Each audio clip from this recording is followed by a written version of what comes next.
ಆದ್ಯತೆ ಅಂತ. ಈ ವಿಚಾರಗಳ ಮೇಲೆ ಬೈಬಲ್ ಆಧಾರಿತ ಚಿಂತನೆಯನ್ನ ಕೆಲವತ್ತು ನಾವು ಧ್ಯಾನ ಮಾಡೋದಕ್ಕೆ ಪ್ರಯತ್ನ ಪಡೋಣ.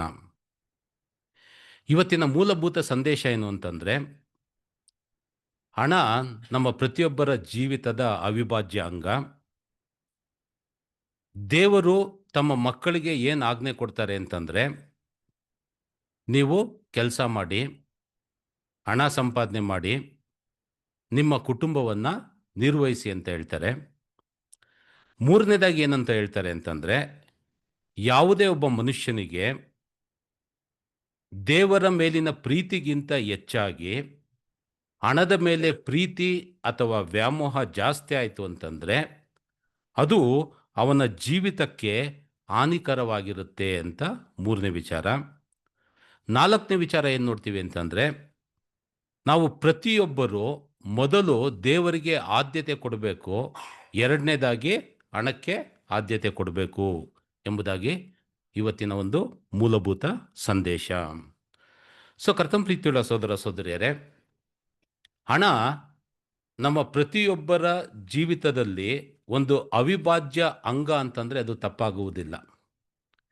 ಯಾಕಂತಂದರೆ ಹಣ ಎಂಬುದು ಇವತ್ತಿನ ದಿನದಲ್ಲಿ ಈ ಲೋಕದಲ್ಲಿ ಜೀವನ ಮಾಡಬೇಕು ಅಂತಂದರೆ ಬೇಕಾದತಕ್ಕಂಥ ಒಂದು ಮಾಧ್ಯಮ. ಹಣ ಅಂತಂದರೆ ಹೆಣನೂ ಸಹ ಬಾಯಿ ಬಿಡುತ್ತೆ ಅಂತ ಒಂದು ಬಾಯಿ ಮಾತಿಗೆ ಹೇಳ್ತಾರೆ. ಹಣದ ಒಂದು ಪ್ರಾಮುಖ್ಯತೆ ವಿಷಯದಲ್ಲಿ ನಾವು ನೋಡೋದಾಯಿತು ಅಂತಂದರೆ, ನಾವು ಬೆಳಗ್ಗೆ ಎದ್ದಾಗಿನಿಂದ ಎದ್ದು ಒಂದು ಲೋಟ ಬಿಸಿ ನೀರು ಕುಡಿಬೇಕು ಅಂತಂದ್ರೂ ಅದಕ್ಕೆ ಹಣ ಖರ್ಚು ಮಾಡಬೇಕು. ಯಾಕಂದರೆ ಗ್ಯಾಸ್ ಬೇಕು, ಫಿಲ್ಟರ್ಡ್ ವಾಟರ್ ಬೇಕು, ಸ್ಟವ್ ಬೇಕು. ನೆಕ್ಸ್ಟು ಸ್ನಾನ ಮಾಡಬೇಕು ಅಂತಂದರೆ ಹಣ ಖರ್ಚು ಮಾಡಬೇಕು. ತಿಂಡಿ ತಿನ್ನಬೇಕು ಅಂದರೆ ಹಣ ಖರ್ಚು ಮಾಡಬೇಕು. ನಾವು ಕೆಲಸ ಮಾಡೋದಕ್ಕೆ ಹೋಗೋದಕ್ಕೆ ಪ್ರಯಾಣ ಬೆಳೆಸಬೇಕು ಅಂತಂದರೆ ಹಣ ಖರ್ಚು ಮಾಡಬೇಕು. ಯಾರೂ ಫ್ರೀಯಾಗೆ ಟ್ರಾನ್ಸ್ಪೋರ್ಟ್ ಕೊಡಲ್ಲ. ನೆಕ್ಸ್ಟು ವಾಪಸ್ಸು ಮನೆಗೆ ಬರಬೇಕು ಅಂದ್ರೂ ಹಣ ಖರ್ಚು ಮಾಡಬೇಕು.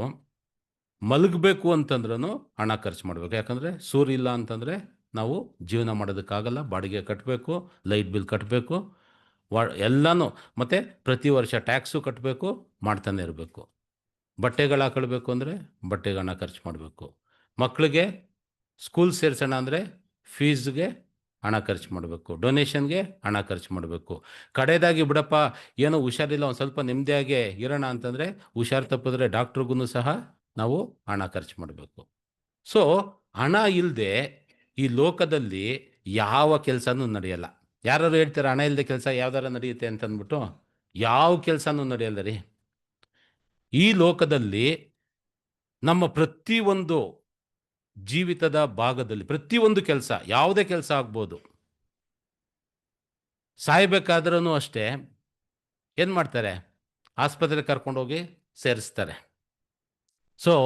ಅಲ್ಲಿ ಡೆತ್ ಸರ್ಟಿಫಿಕೇಟ್ಗೂ ಹಣ ಕೊಡಬೇಕು. ಹೌದು, ಸುಮಾರು ಇದಾಗಿ ಹೋಗಿತ್ತು, ಏನು ಮೀಡಿಯಾದಲ್ಲೆಲ್ಲ ತುಂಬ ನ್ಯೂಸ್ ಆಗೋಗಿತ್ತು. ಏನು ಅಂತಂದರೆ ಹಣಕ್ಕೋಸ್ಕರ ಈ ಸರ್ಕಾರದಲ್ಲಿ ಹಣದ ಒಂದು ಅಂದರೆ ಹೆಣದ ಒಂದು ಡೆತ್ ಸರ್ಟಿಫಿಕೇಟ್ ಪಡ್ಕೊಳ್ಳೋಕ್ಕೂ ಹಣ ಕೊಡಬೇಕು ಅಂತ ಒಂದು ದುಸ್ಥಿತಿ ಬಂದ್ಬಿಟ್ಟಿದೆ ಅಂತ ಅಂದ್ಬಿಟ್ಟು ಎಲ್ಲರೂ ಬೊಬ್ಬೆ ಹೊಡಿತಾ ಇದ್ರು.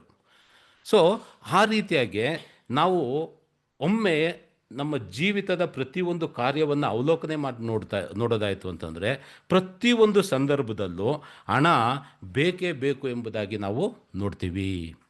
ಕರ್ತನ ಪ್ರೀತಿಯುಳ್ಳ ಸೋದರ ಸೋದರರೇ, ನಾವು ಪೂರ್ವಕಾಲದಲ್ಲಿ ನಾವು ಒಮ್ಮೆ ನೋಡಿದರೆ ಯಾರೂ ಅದಕ್ಕೆ ಹೊರತರಲ್ಲ. ಯೇಸು ಕ್ರಿಸ್ತನ ವಿಷಯದಲ್ಲೂ ನಾವು ನೋಡೋದಾಯಿತು ಅಂತಂದರೆ, ಯೇಸು ಕ್ರಿಸ್ತನು ತಾನು ಸುವಾರ್ಥ ಸೇವೆಯನ್ನು ಪ್ರಾರಂಭ ಮಾಡುವುದಕ್ಕಿಂತ ಮುಂಚೆ ಆತ ಏನು ಮಾಡ್ತಾಯಿದ್ರು ಅಂತಂದರೆ, ಆತ ಬಡಗಿಯ ಕೆಲಸ ಮಾಡ್ತಾಯಿದ್ರು, ಕಾರ್ಪೆಂಟರ್ ಕೆಲಸ ಮಾಡ್ತಾಯಿದ್ರು. ಕಾರ್ಪೆಂಟ್ರ್ ಕೆಲಸ ಮಾಡಿ ತಮ್ಮ ಕುಟುಂಬವನ್ನು ಅವರು ನಿರ್ವಹಣೆ ಮಾಡತಕ್ಕಂಥ ಒಂದು ಜವಾಬ್ದಾರಿನ ಹೊತ್ಕೊಂಡಿದ್ರು. ಕರ್ತನ ಪ್ರೀತಿಯುಳ್ಳ ಸೋದರ ಸೋದರಿಯರೇ, ಅದಲ್ಲದೆ ಯೇಸು ಕ್ರಿಸ್ತ ಸುವಾರ್ಥ ಒಂದು ಕಾರ್ಯವನ್ನು ತೊಡಗಿಸಿಕೊಂಡಾಗ ಅಥವಾ ಸುವಾರ್ಥ ಕಾರ್ಯದಲ್ಲಿ ತನ್ನನ್ನು ತಾನು ತೊಡಗಿಸಿಕೊಂಡಾಗ ಆವಾಗಲೂ ಸಹ ಹಣದ ವಹಿವಾಟು ಆತನ ಜೊತೆ ಇದ್ದೇ ಇತ್ತು. ಅದಕ್ಕೂ ಭಾಳಷ್ಟು ಉದಾಹರಣೆಗಳು ನೋಡ್ತೀವಿ. ಒಂದು ವಚನ ಓದೋಣ, ಮಾರ್ಕ 6:3.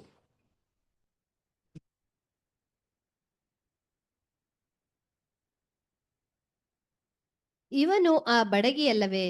ಇವನು ಮರಿಯಳ ಮಗನಲ್ಲವೇ? ಇವನು ಆ ಬಡಗಿಯಲ್ಲವೇ? ಇವನು ಆ ಮರಿಯಳ ಮರಿಯಳ ಮಗ. ಮಗನಲ್ಲವೇ? ಸೊ ಈಸ್ ಈ ನಾಟ್ ಎ ಕಾರ್ಪೆಂಟರ್ ಅಂತಾರೆ. ಸೊ ಯೇಸು ಕ್ರಿಸ್ತನಿಗೆ ಕಾರ್ಪೆಂಟರ್ ಅಂತ ಇಲ್ಲಿ ಉಲ್ಲೇಖ ಮಾಡಿರುವಂತ ನಾವು ಕಾರ್ಪೆಂಟರ್ ನಮ್ಗೆ ಗೊತ್ತು, ಯಾರು ಮರದ ಕೆಲಸ ಯಾರು ಮಾಡ್ತಾರೆ ಅವ್ರಿಗೆ ಕಾರ್ಪೆಂಟರ್ ಅಂತಾರೆ. ಸೊ ಯೇಸು ಕ್ರಿಸ್ತ ಆತ ಸುವಾರ್ಥ ಸೇವೆಯನ್ನ ಮಾಡುವುದಕ್ಕಿಂತ ಮುಂಚೆ ಏನ್ ಕೆಲಸ ಮಾಡ್ತಾ ಇದ್ರು ಅಂದ್ರೆ ಕಾರ್ಪೆಂಟರ್ ಕೆಲಸ ಮಾಡ್ತಾ ಇದ್ರು ಅಂತ ನಾವು ನೋಡ್ತೀವಿ. ಸುವಾರ್ಥ ಸೇವೆಗೂ ಬಂದಾಗ್ದು ಹಣ ಆತನಿಲ್ಲದೆ ಯಾವಾಗಲೂ ಹಣದ ಅವಶ್ಯಕತೆ ಆತನಿಗೂ ಬರ್ತಾ ಇತ್ತು. ಬರ್ತಾ ಇರ್ಲಿಲ್ವಾ? ಖಂಡಿತವಾಗಿ ಬರ್ತಾ ಇತ್ತು. ಬಹಳಷ್ಟು ಸನ್ನಿವೇಶಗಳು ನಾವು ನೋಡ್ತೀವಿ.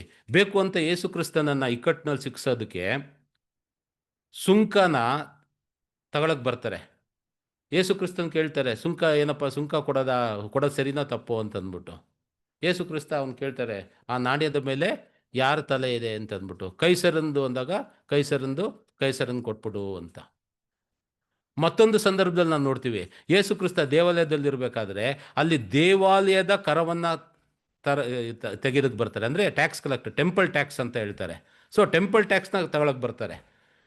ಆವಾಗ ಯೇಸು ಕ್ರಿಸ್ತ ತನ್ನ ಶಿಷ್ಯನ್ಗೆ ಹೇಳ್ತಾರೆ, ಹೋಗ್ಬಿಟ್ಟು ನೀನು ಬಲೆ ಹಾಕು, ಮೀನು ಸಿಗುತ್ತೆ, ಅದರ ಬಾಯಲ್ಲಿ ಒಂದು ನಾಣ್ಯ ಸಿಗುತ್ತೆ ಅಂತಂದು ಕೊಡು ಅಂತಂದ್ಬಿಟ್ಟು. ಅಂದರೆ ಯೇಸು ಕ್ರಿಸ್ತನ ಸುತ್ತಲೂ ಏನಾಗ್ತಾ ಇತ್ತು, ಆತ ಅಲ್ಲಿ ಜೀವನ ಮಾಡಬೇಕು ಅಂತಂದರೆ ಆತನ ಸುತ್ತಲೂ ಸಹ ಈ ಹಣದ ವ್ಯವಹಾರ ಒಂದಲ್ಲ ಒಂದು ರೀತಿಯಲ್ಲಿ ಮಧ್ಯ ಬರ್ತಾ ಇರೋಂಥದ್ದನ್ನ ನಾವು ನೋಡ್ತೀವಿ.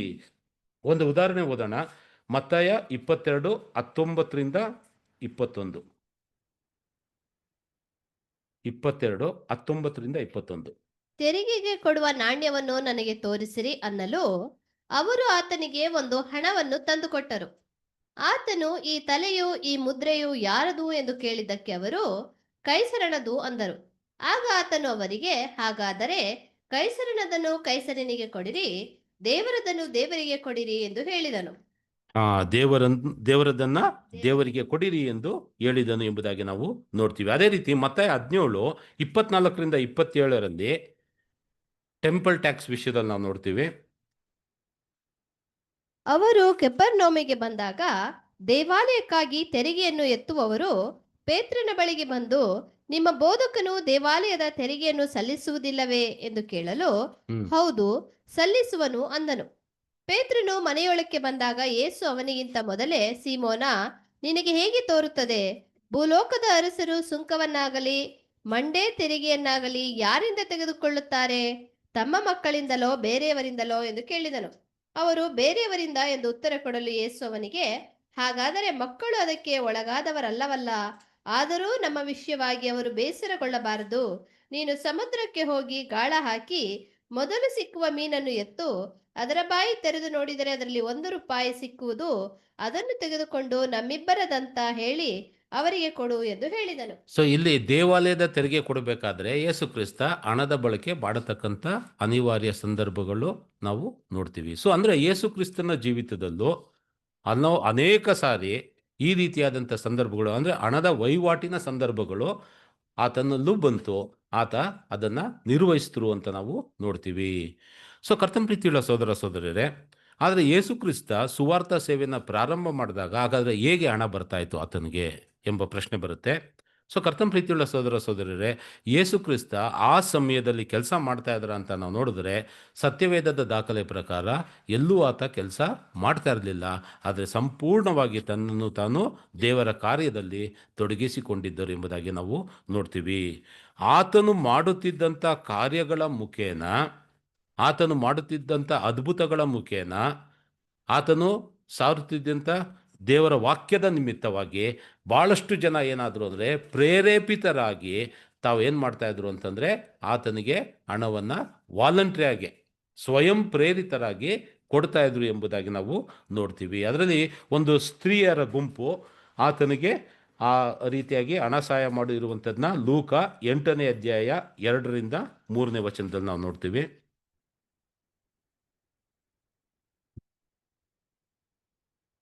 ದೆವ್ವಗಳ ಕಾಟದಿಂದಲೂ ರೋಗಗಳಿಂದಲೂ ಗುಣ ಹೊಂದಿದ ಕೆಲವು ಹೆಂಗಸರು ಸಹ ಇದ್ದರು. ಈ ಹೆಂಗಸರು ಯಾರೆಂದರೆ 7 ದೆವ್ವಗಳು ಬಿಟ್ಟು ಹೋಗಿದ್ದ ಮಗ್ದಳಲೆಂಬ ಮರಿಯಳು, ಹೆರೋದನ ಮನವಾರ್ತ್ಯವನಾದ ಕೂಜನ ಹೆಂಡತಿ ಯೋಹಾನಳು, ಅದೇನು ಅದೇ. ಸನ್ನಳು ಹ್ಮ್. ಇನ್ನೂ ಬೇರೆ ಅನೇಕರು ಇವರು ತಮ್ಮ ಆಸ್ತಿಯಿಂದ ಆತನಿಗೆ ಕೊಟ್ಟು ಉಪಚಾರ ಮಾಡುತ್ತಿದ್ದರು. ಇವರು ತಮ್ಮ ಆಸ್ತಿಯಿಂದ ಆತನಿಗೆ ಕೊಟ್ಟು ಉಪಚಾರ ಮಾಡುತ್ತಿದ್ದರು. ಸೊ ಕರ್ತನ ಪ್ರೀತಿಯುಳ್ಳ ಸೋದರ ಸೋದರರೇ, ಈ ಸಮಯದಲ್ಲಿ ಮತ್ತೊಂದು ಒಂದು ವಿಚಾರ ನೆನಪಾಗುತ್ತೆ. ಏನು ಅಂತಂದ್ರೆ, ಕರ್ತರ ಕಡೆ ಭೋಜನದ ಒಂದು ಆಚರಣೆಯ ಸಮಯದಲ್ಲಿ ಯೇಸು ಕ್ರಿಸ್ತನು ತನ್ನ ಶಿಷ್ಯ ಮಂಡಳಿಯ ಜೊತೆಗೆ ಕೂತಿರ್ಬೇಕಾದ್ರೆ ಅಲ್ಲೇನಾಗುತ್ತೆ ಅಂತಂದ್ರೆ, ನೀ ಏನು ಮಾಡಬೇಕಿದ್ಯೋ ಅದನ್ನು ಮಾಡಿಬಿಡು ಅಂತ ಹೇಳ್ತಾರೆ. ಸೊ ಆಗ ಅಲ್ಲಿ ಕುಳಿತಿದ್ದಂಥ ಆತನ ಶಿಷ್ಯರು ಏನಂತ ಭಾವಿಸ್ತಾರೆ ಅಂತಂದ್ರೆ, ಬಹುಶಃ ಯೇಸು ಕ್ರಿಸ್ತ ಯಾರಿಗೆ ಸನ್ನೆ ಮಾಡ್ತಾ ಇದ್ದಾನೆ?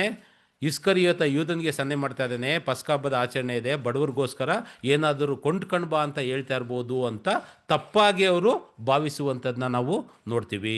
ಅಲ್ಲಿ ಇಸ್ಕರಿಯೋತ ಯೂದನ ರೋಲ್ ಏನಂತ ನಾವು ನೋಡ್ತೀವಿ ಅಂದರೆ, ಆತ ಆ ಒಂದು ಸಭೆಗೆ ಏನಾಗಿದ್ದ ಅಂತಂದರೆ ಟ್ರೆಜರರ್ ಆಗಿರ್ತಾನೆ, ಖಜಾಂಚಿ ಆಗಿರ್ತಾನೆ. ಎಲ್ಲ ಹಣವನ್ನು ಈ ಥರ ಯಾರು ವಾಲಂಟಿಯರ್ ಕೊಡ್ತಾರೆ ಅದನ್ನು ಇಟ್ಕೊಂಡು ಅದನ್ನು ನಿರ್ವಹಣೆ ಮಾಡುವಂಥದ್ದು, ದೇವರ ಕಾರ್ಯದಲ್ಲಿ ತೊಡಗಿಸಿಕೊಳ್ಳುವಂಥದ್ದು ಆತ ಕೆಲಸ ಮಾಡ್ತಾ ಇರ್ತಾನೆ ಎಂಬುದಾಗಿ ನಾವು ನೋಡ್ತೀವಿ. ಸೊ ಕರ್ತನ ಪ್ರೀತಿಯುಳ್ಳ ಸೋದರ ಸೋದರಿಯರೇ, ಇದರಲ್ಲಿ ಇಬ್ಬರು ಶಿಷ್ಯರು ಮಾತ್ರ ಏನು ಮಾಡ್ತಾರೆ ಅಂತಂದರೆ, ಯೇಸು ಕ್ರಿಸ್ತನ ಅಪೋಸ್ತಲರಲ್ಲಿ ಇಬ್ಬರು ಶಿಷ್ಯರು, ಒಬ್ಬ ಬಂದು ಪೌಲ, ಮತ್ತೊಬ್ಬ ಬಂದು ಬಾರ್ನಬಾಸ್. ಇವರಿಬ್ಬರು ಏನು ಮಾಡ್ತಾರೆ ಅಂತಂದರೆ, ಇವರು ಕೆಲಸ ಮಾಡಿ ಸಂಪಾದನೆ ಮಾಡ್ಕೊಂಡು ಅದರಿಂದ ದೇವರ ಸೇವೆನ ಮಾಡ್ತಾ ಇರ್ತಾರೆ. ಅವ್ರೇನಂತ ಹೇಳ್ತಾರೆ ಅಂದರೆ, ಹಗಲು ರಾತ್ರಿ ದುಡಿದು ನಾವೇನು ಮಾಡ್ತಾ ಇದ್ದೀವಿ, ನಮ್ಮ ಕೆಲಸವನ್ನು ಮಾಡ್ತಾ ಇದ್ದೀವಿ ಅಂತ ಹೇಳುವಂಥದ್ದನ್ನ 1 ಥೆಸಲೋನಿಕ 2ನೇ ಅಧ್ಯಾಯ 9ನೇ ವಚನದಲ್ಲಿ ನಾವು ನೋಡ್ತೀವಿ. 1 ಥೆಸಲೋನಿಕ 2:9.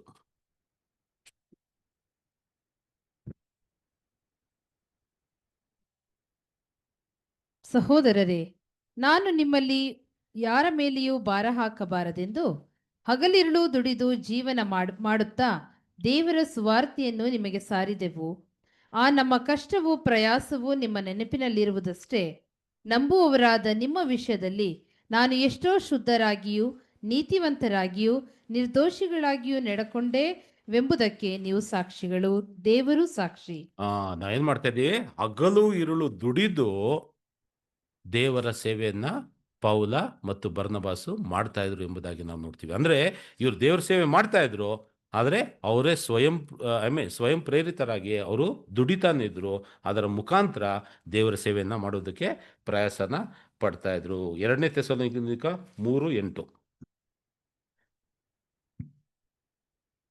ನಾವು ನಿಮ್ಮಲ್ಲಿ ಅಕ್ರಮವಾಗಿ ನಡೆಯಲಿಲ್ಲ, ನಾವು ಹಣ ಕೊಡದೆ ಯಾರ ಬಳಿಯೂ ಊಟ ಮಾಡಲಿಲ್ಲ, ನಿಮ್ಮಲ್ಲಿ ಒಬ್ಬರಿಗೂ ಭಾರವಾಗಬಾರದೆಂದು ಹಗಲಿರುಳು ಕಷ್ಟದಿಂದಲೂ ಪ್ರಯಾಸದಿಂದಲೂ ದುಡಿದು ಜೀವನ ಮಾಡಿಕೊಂಡೆವು. ಎಷ್ಟು ಕ್ಲಿಯರ್ ಆಗಿ ಹೇಳ್ತಾರೆ ಅಂತಂದ್ರೆ, ನಾವು ಯಾರ ಮೇಲೂ ಭಾರ ಹಾಕ್ಲಿಲ್ಲ. ನಾವು ಊಟ ಮಾಡಬೇಕಾದ್ರೆ ಏನು ಮಾಡಿದ್ದೀವಿ, ಹಣವನ್ನು ಕೊಟ್ಟು ನಾವು ಊಟ ಮಾಡಿದ್ದೀವಿ. ಯಾರ ಮೇಲೂ ಭಾರ ಆಗದೆ ನಾವು ನಮ್ಮ ಸುವಾರ್ತೆ ಸೇವೆನ ಮಾಡಿದ್ದೀವಿ ಎಂಬುದಾಗಿ ಇವರು ಹೇಳುವಂಥದ್ದನ್ನ ನಾವು ನೋಡ್ತೀವಿ. ಸೊ ಕರ್ತನ ಪ್ರೀತಿಯುಳ್ಳ ಸೋದರ ಸೋದರಿ, ಇದು ಒಂದು ಪೀಠಿಕೆ. ಇದರ ಉದ್ದೇಶ ಏನು ಅಂತಂದರೆ, ಹಣ ಪ್ರತಿಯೊಬ್ಬರ ಜೀವಿತದ ಅವಿಭಾಜ್ಯ ಅಂಗ. ಇದಕ್ಕೆ ನಾವು ಸಾಮಾನ್ಯ ಮನುಷ್ಯರು ಮಾತ್ರ ಅಲ್ಲ, ಪೂರ್ವಕಾಲದಲ್ಲಿ ನಮ್ಮ ಪ್ರಭು ರಕ್ಷಕನಾದಂಥ ಯೇಸು ಕ್ರಿಸ್ತನೂ ಸಹ ಆ ರೀತಿಯಾದಂಥ ಒಂದು ಸನ್ನಿವೇಶದಲ್ಲಿ ಆತ ಇದ್ದ ಎಂಬುದಾಗಿ ನಾವು ನೋಡ್ತೀವಿ. ಸೊ ಕರ್ತನ ಪ್ರೀತಿಯುಳ್ಳ ಸೋದರ ಸೋದರಿಯರೇ, ಹಾಗಾದರೆ ಈಗ ಒಂದರ ನಂತರ ಒಂದು ವಿಚಾರಗಳನ್ನು ವಿಮರ್ಶೆ ಮಾಡೋದಕ್ಕೆ ಪ್ರಾರಂಭ ಮಾಡೋಣ. ಮೊದಲಿಗೆ ಏನು ಅಂತಂದರೆ, ಮೊದಲನ ಒಂದು ವಿಚಾರ ಏನು ಅಂತಂದರೆ, ಹಣ ಭಾಳ ಮುಖ್ಯ ಅಂತ ಗೊತ್ತಾಯಿತು. ಈಗ ಮೊದಲಿಗೆ ನಾವು ಏನು ನೋಡ್ತೀವಿ ಅಂತಂದರೆ, ಹಣಕ್ಕೆ ಒಂದು ಉದ್ದೇಶವಿದೆ, ಆದರೆ ಅದು ಯಾವಾಗಲೂ ಪ್ರಥಮವಲ್ಲ. ಹಣಕ್ಕೆ ಒಂದು ಉದ್ದೇಶ ಇದೆಯಂತೆ, ಆದರೆ ಅದು ಪ್ರಥಮವಲ್ಲ. ಅದು ನಮ್ಮ ಜೀವಿತದ ಅವಿಭಾಜ್ಯ ಅಂಗ ಆಗಿರ್ಬೋದು, ಆದರೂ ಸಹ ಅದು ನಮ್ಮ ಜೀವಿತದಲ್ಲಿ ಪ್ರಥಮ ಸ್ಥಾನವನ್ನು ಪಡೆದುಕೊಳ್ಳುವುದಿಲ್ಲ. ಯಾಕೆ ಈ ಒಂದು ವಿಷಯನ ಹೇಳ್ತಾ ಇದ್ದೀನಿ ಅಂತಂದರೆ, ಸೊ ಕರ್ತನ ಪ್ರೀತಿಯುಳ್ಳ ಸೋದರ ಸೋದರಿಯರೇ, ಯಾಕೆ ಅಂತಂದರೆ ಅದಕ್ಕೆ ಒಂದು ಕಾರಣ ಇದೆ. ಏನು ಅಂತಂದರೆ, ಭಾಳಷ್ಟು ಸತ್ಯವೇದದಲ್ಲಿ ವಚನಗಳು ಹಣದಿಂದ ಉಂಟಾಗತಕ್ಕಂಥ ದುಷ್ಪರಿಣಾಮಗಳ ವಿಷಯದಲ್ಲಿ ವಿಚಾರಣೆ ಮಾಡಿ ಹೇಳ್ತಾರೆ. ಅದಕ್ಕಿಂತ ಮುಂಚೆ ಮತ್ತೊಂದು ವಿಷಯನ ನಾನು ಹೇಳೋದಕ್ಕೆ ಇಷ್ಟಪಟ್ಟಿದ್ದೆ, ಅದು ಮರ್ತುಬಿಟ್ಟೆ. ಏನು ಅಂತಂದರೆ, ಹಣ ಎಂಬತಕ್ಕಂಥದ್ದಕ್ಕೆ ಮತ್ತೊಂದು ವಿಚಾರ ಇದೆ. ಈ ಲೋಕದಲ್ಲಿ ಹಣ ಮುಖ್ಯನ ಅನ್ನೋದಕ್ಕೆ ಒಂದು ವಚನ ಇತ್ತು, ಅದನ್ನು ನಾನು ಹೇಳಲಿಲ್ಲ, ಮುಂದಕ್ಕೆ ಹೊರಟೋದೆ. ಏನು ಅಂತಂದರೆ, ಹಣ ಈ ಲೋಕದಲ್ಲಿ ತುಂಬ ತುಂಬ ಇಂಪಾರ್ಟೆಂಟ್ ಅನ್ನೋದಕ್ಕೆ ಒಂದು ವಚನ ಇದೆ. ನಾವು ಈ ಲೋಕದಲ್ಲಿ ಭಾಳ ನೆಮ್ಮದಿಯಾಗಿ ಸಂತೋಷವಾಗಿ ಎಲ್ಲ ರೀತಿಯಾದಂಥ ಸೌಕರ್ಯಗಳು, ಎಲ್ಲ ರೀತಿಯಾದಂಥ ನೆಮ್ಮದಿ ಸುಖ ಸಂತೋಷ ಇರಬೇಕು ಅಂತಂದರೆ ಹಣ ಭಾಳ ಭಾಳ ಮುಖ್ಯ. ಇದಕ್ಕೆ ಒಂದು ವಚನ ಇದೆಯಾ ಅಂದರೆ ಒಂದು ವಚನ ಇದೆ, ಆ, ಪ್ರಸಂಗಿ 10:19.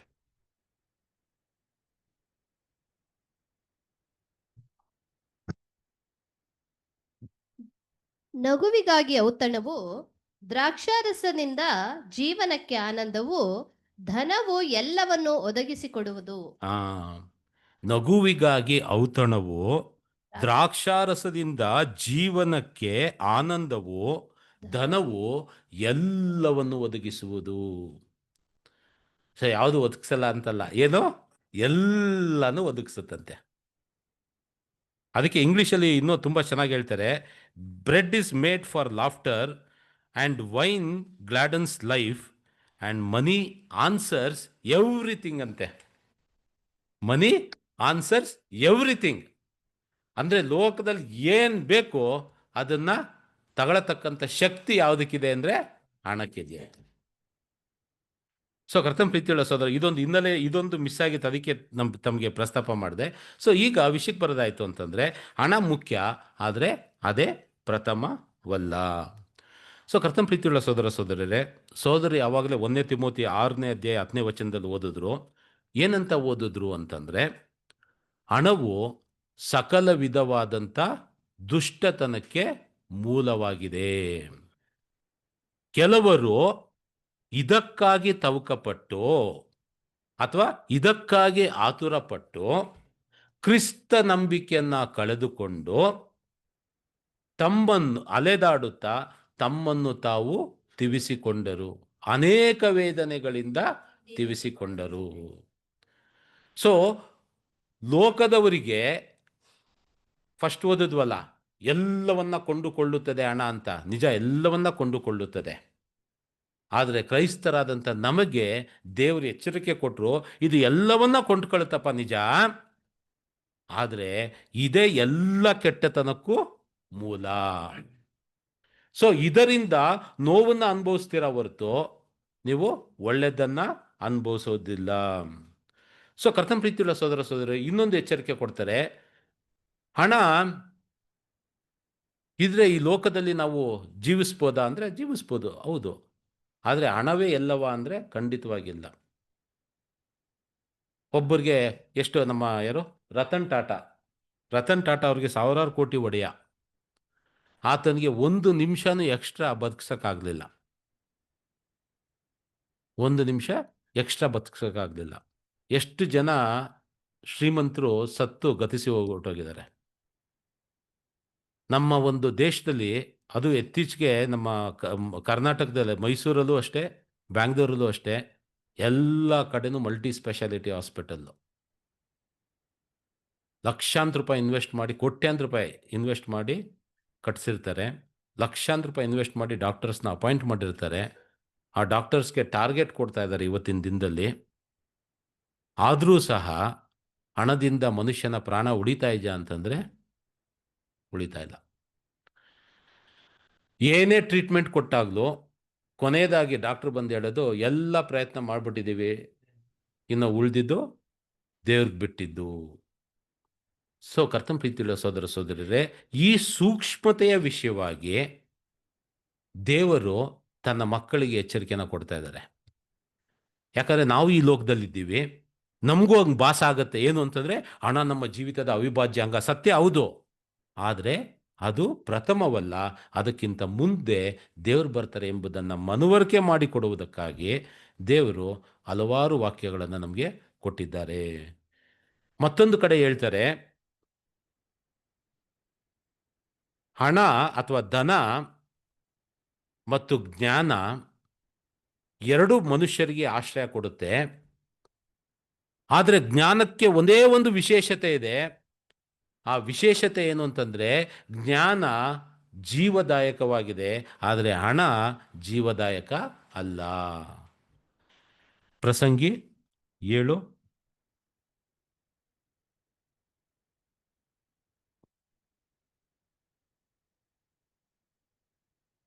12. ಧನವು ಹೇಗೋ ಹಾಗೆ ಜ್ಞಾನವೂ ಆಶ್ರಯ. ಜ್ಞಾನಕ್ಕೆ ವಿಶೇಷವೇನೆಂದರೆ ತನ್ನನ್ನು ಹೊಂದಿದವನಿಗೆ ಅದು ಜೀವದಾಯಕವೆಂಬುದೇ. ಆ ಜ್ಞಾನ ಏನೆಂದರೆ ಅದನ್ನ ಹೊಂದಿದವನಿಗೆ ಅದು ಜೀವದಾಯಕ. ಸೊ ಕರ್ತನ ಪ್ರೀತಿಯುಳ್ಳ ಸೋದರ ಸೋದರಿ, ದೇವರು ಮತ್ತೊಂದು ಕಡೆ ಹೇಳ್ತಾರೆ, ನೋಡಿಯಪ್ಪ, ಈ ಹಣ ಇರುತ್ತೆ, ನಾವು ಜೀವಂತವಾಗಿ ಅದು ಅನುಭವಿಸೋವರೆಗೂ ಮಾತ್ರ ಅದು ನಮಗೆ ಸಂಬಂಧಪಟ್ಟಿರುವಂಥದ್ದು. ಸತ್ತು ಮರುಕ್ಷಣದಲ್ಲಿ ಅಥವಾ ಉಸಿರು ಹೋದ ಮರುಕ್ಷಣದಲ್ಲಿ ಆ ದುಡ್ಡು ಯಾರಿಗೂ ಹೋಗುತ್ತೆ? ಯಾರಿಗೂ ಹೋಗಲ್ಲ. ಯಾರು ಬೇಕೋ ಅವ್ರ ಮಕ್ಳಿಗೋ ಅಥವಾ ಇನ್ಯಾರಿಗೋ ಹೋಗುತ್ತೆ. ಸೊ ಹಣ ಏನಕ್ಕೂ ಪ್ರಯೋಜನಕ್ಕೆ ಬರಲ್ಲ. ಓಕೆ, ಈ ಲೋಕದಲ್ಲಿ ಜೀವನ ಮಾಡದೆ ಮುಗೀತು ಕತೆ. ದೇವರ ರಾಜ್ಯದಲ್ಲಿ ಹಣದ ಹಿಂದೆ ಓಡಿತ್ತು ಅಂತಂದ್ರೆ ದೇವರ ರಾಜ್ಯದಲ್ಲಿ ಅದು ಯಾವ ಪ್ರಯೋಜನಕ್ಕೂ ಬರಲ್ಲ. ಎರಡನೇ ಬರೋಣದಲ್ಲಿ ದೇವರ ಯೇಸು ಕ್ರಿಸ್ತನ ಎರಡನೇ ಬರೋಣದಲ್ಲಿ ಈ ಹಣನ ಇಟ್ಕೊಂಡು ಹಣ ಕೊಟ್ಬಿಟ್ರೆ ನನಗೆ ರಕ್ಷಣೆ ಕೊಡು ಅಂತಂದ್ರೆ ಕೊಡಕ್ಕಾಗತ್ತಾ? ಏನು ಕೊಡಲ್ಲ. ಅದಕ್ಕೆ ವಚನ ಹೇಳ್ತದೆ, ಪ್ರಾವರ್ಬ್ಸ್ ಜ್ಞಾನೋಕ್ತಿ 11:4. ಧನವು ಕೋಪದ ದಿನದಲ್ಲಿ ವ್ಯರ್ಥ, ಧರ್ಮವು ಮರಣ ವಿಮೋಚಕ. ಧನವು ಕೋಪದ ದಿನದಲ್ಲಿ, ದೇವರ ಕೋಪದ ದಿನದಲ್ಲಿ ಧನವು ವ್ಯರ್ಥ, ಧರ್ಮವು ಮರಣ ವಿಮೋಚಕ. ಸೊ ಧರ್ಮ ಏನ್ ಮಾಡುತ್ತಂತೆ? ನಮಗೆ ಮರಣದಿಂದ ವಿಮೋಚನೆ ಕೊಡುತ್ತಂತೆ.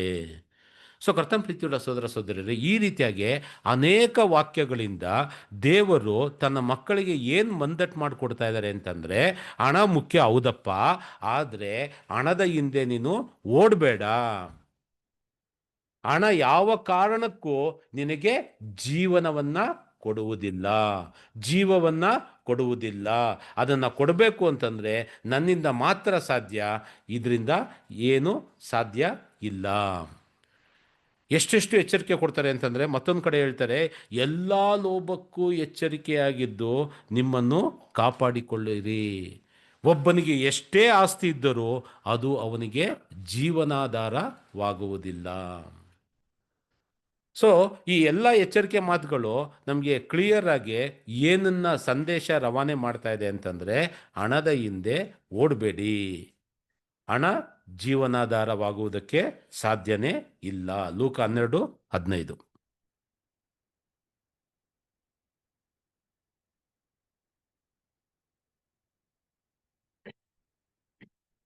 ಎಲ್ಲಾ ಲೋಭಕ್ಕೂ ಎಚ್ಚರಿಕೆಯಾಗಿದ್ದು ನಿಮ್ಮನ್ನು ಕಾಪಾಡಿಕೊಳ್ಳಿರಿ. ಒಬ್ಬನಿಗೆ ಎಷ್ಟು ಆಸ್ತಿ ಇದ್ದರೂ ಅದು ಅವನಿಗೆ ಜೀವಾಧಾರವಾಗುವುದಿಲ್ಲ.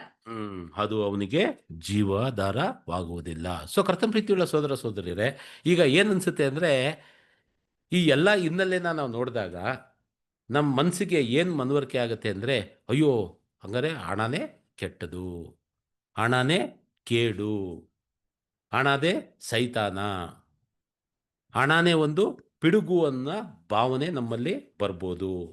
ಆದರೆ ವಾಸ್ತವವಾಗಿ ಹಣ ಕೇಡು ಅಲ್ಲ, ಹಣ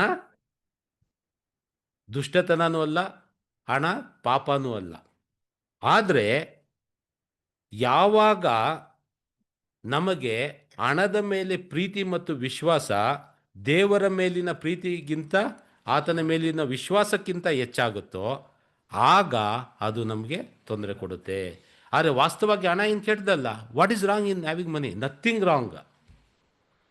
ಆದರೆ ಅದ್ರ ಹಿಂದೆ ಓಡಬೇಡಿ. ಡೋಂಟ್ ಗೋ ಬಿ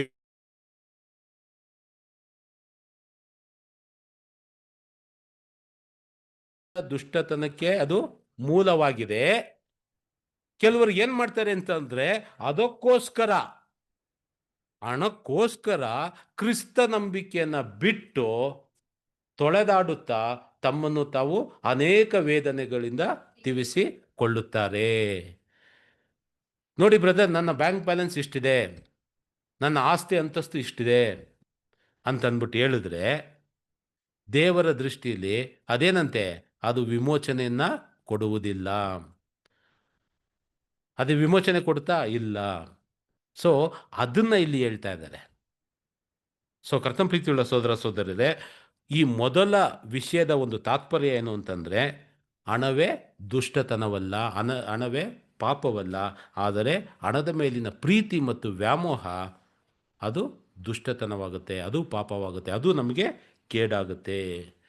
ಸೊ ನಮ್ಮ ಮೌಲ್ಯ, ಪ್ರತಿಯೊಬ್ಬರ ಮೌಲ್ಯ ನಾವು ಎಷ್ಟು ಆಸ್ತಿ ಗಳಿಸಿದ್ದೀವಿ, ಎಷ್ಟು ಅಂತಸ್ತು ಗಳಿಸಿದ್ದೀವಿ ಅಂತ ಅಲ್ಲ, ನಾವು ದೇವರನ್ನು ಪ್ರೀತಿಸ್ತಾ ಇದ್ದೀವಾ, ದೇವರನ್ನು ನಂಬಿದ್ದೀವ ಎಂಬುದರ ಮೇಲೆ ಅದು ಆಧಾರವಾಗಿರುತ್ತೆ ಎಂಬುದಾಗಿ ನಾವು ನೋಡ್ತೀವಿ. ಸೊ ಎರಡನೇದೇನು ಅಂತಂದರೆ, ನಾವು ಯಾವಾಗಲೂ ದೇವರನ್ನೇ ಮೊದಲಾಗಿ ಆಶಿಸಬೇಕು. ಮೊದಲ ಆದ್ಯತೆಯನ್ನು ನಾವು ದೇವರಿಗೆ ಕೊಡಬೇಕು. ನಮಗೆ ಎಷ್ಟೇ ಲಾಭ ಇತ್ತು ಅಂದ್ರೂ ಸಹ ಬೇರೆ ವಿಷಯದಲ್ಲಿ ನಮ್ಮ ಪ್ರಥಮವಾದಂಥ ಆದ್ಯತೆ ಯಾವಾಗಲೂ ದೇವರೇ ಇರಬೇಕು. ಸೊ ಕರ್ತನ ಪ್ರೀತಿಯುಳ್ಳ ಸಹೋದರ ಸಹೋದರರೇ, ಸಹಜವಾಗಿ ನಾವೆಲ್ಲ ಮನುಷ್ಯರು, ಉಪ್ಪು ಹುಳ್ಳಿ ತಿನ್ನತಕ್ಕಂಥ ದೇಹ. ನಾವೇನು ಆಲೋಚನೆ ಮಾಡ್ತೀವಿ ಅಂತಂದರೆ, ನಮ್ಮನ್ನು ನಾವು ಯಾವ ರೀತಿಯಾಗಿ ನಾವು ಪ್ರೊಜೆಕ್ಟ್ ಮಾಡ್ಕೊಳ್ಬೋದು ಅಂತಂದರೆ, ಏನಿಲ್ಲ ಬ್ರದರ್, ನಾನು ಎರಡಕ್ಕೂ ಈಕ್ವಲ್ ಆಗೇ ಏನು ಮಾಡ್ತಾಯಿದ್ದೀನಿ, ನೋಡ್ತಾ ಇದ್ದೀನಿ. ನಾನು ಹಣ ಅಂತಂದ್ಬಿಟ್ಟು ಹಣಕ್ಕೆ ಹೆಚ್ಚಾದಂಥ ಆದ್ಯತೆ ಕೊಡ್ತಾ ಇಲ್ಲ, ಆದರೆ ಹಣ ದೇವರನ್ನು ಪ್ಯಾರಲಲ್ಲಾಗಿ ನಾನು ತಗೊಂಡು ಹೋಗ್ತಾ ಇದ್ದೀನಿ. ಅಥವಾ ಹಣಕ್ಕಿಂತ ದೇವರು ಸ್ವಲ್ಪ ಮೇಲಿದ್ದಾರೆ ಬ್ರದರ್, ಹಣ ಅದಕ್ಕೆ ಅವ್ರಿಗಿಂತ ಸ್ವಲ್ಪ ಕಡಿಮೆ. 100% ದೇವರು, 99.99% ಹಣ. ಸೊ ಕರ್ತನ ಪ್ರೀತಿಯುಳ್ಳ ಸಹೋದರ ಸಹೋದರರೇ, ಇದನ್ನು ಈಕ್ವೇಟ್ ಹೆಂಗೆ ಮಾಡೋದು?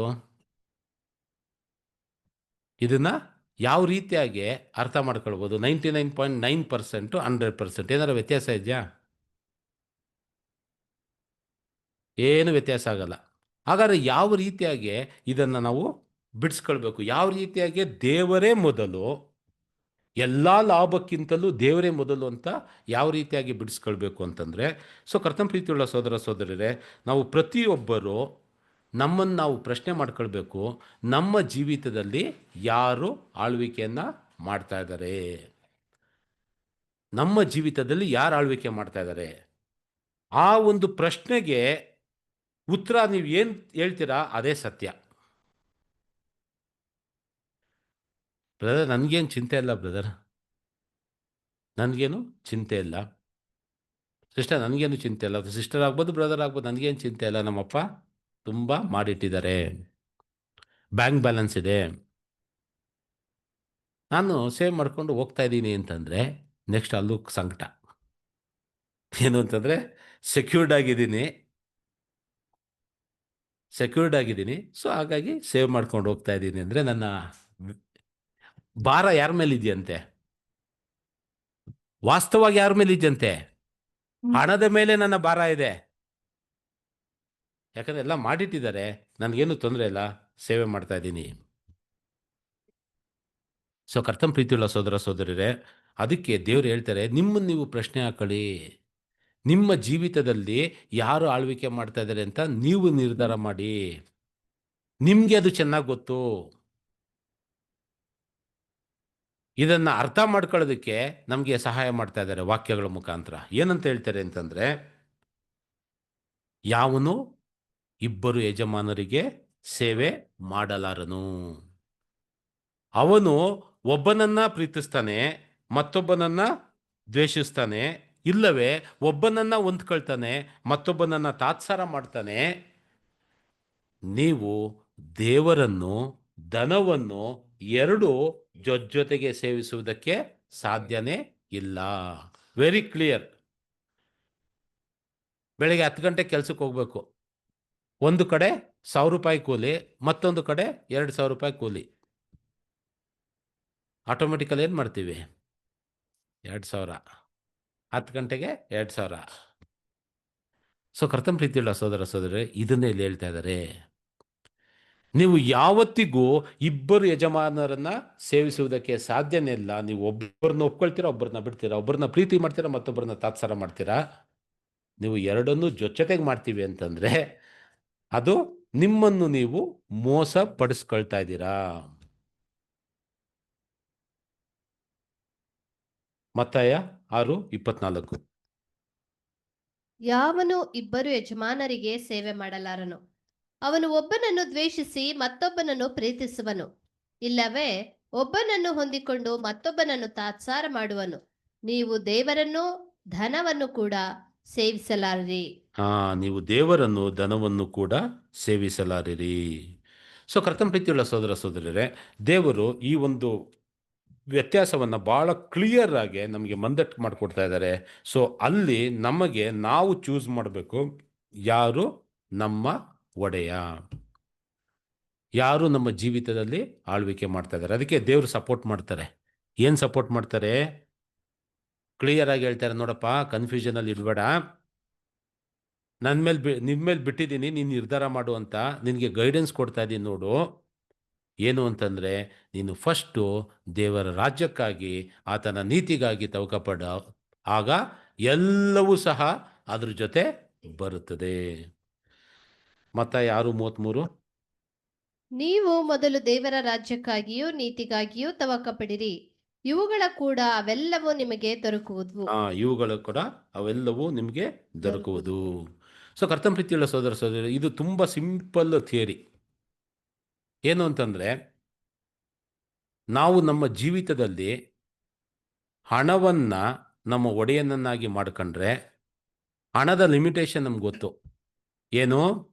ನಾವು ಇರೋವರೆಗೂ ಒಂದು ಸ್ವಲ್ಪ ಒಳ್ಳೆ ಊಟ ಮಾಡೋಕ್ಕೆ ಅವಕಾಶ, ಅದು ಕೊಡೋಕ್ಕಾಗಲ್ಲ ಅನ್ಸುತ್ತೆ. ಯಾಕಂದರೆ ಅಲ್ಲೇನೋ BP ಶುಗರ್ ಬಂದ್ಬಿಟ್ರೆ ಏನು ತಿನ್ನೋಕ್ಕಾಗಲ್ಲ. ಸ್ವಲ್ಪ ಮಟ್ಟಿಗೆ ಅದು ಈ ದೇವ್ರ ಕೃಪೆ ಇದ್ದರೆ ಏನೋ ಒಂದು ಸ್ವಲ್ಪ ಆರೋಗ್ಯ ಕೊಟ್ಟು ಒಂದು ಸ್ವಲ್ಪ ತಿನ್ನೋಕ್ಕೆ ಉಣ್ಣಕ್ಕೆ ಅವಕಾಶ ಮಾಡಿಕೊಡ್ಬೋದು, ಇಲ್ಲಾಂದರೆ ಅದೂ ಇಲ್ಲ. ಸೊ ಕರ್ತನ ಪ್ರೀತಿಯುಳ್ಳ ಸಹೋದರ ಸಹೋದರಿ, ನಮ್ಮ ಜೀವಿತದಲ್ಲಿ ಯಾರು ಒಡೆಯನಾಗಬೇಕು?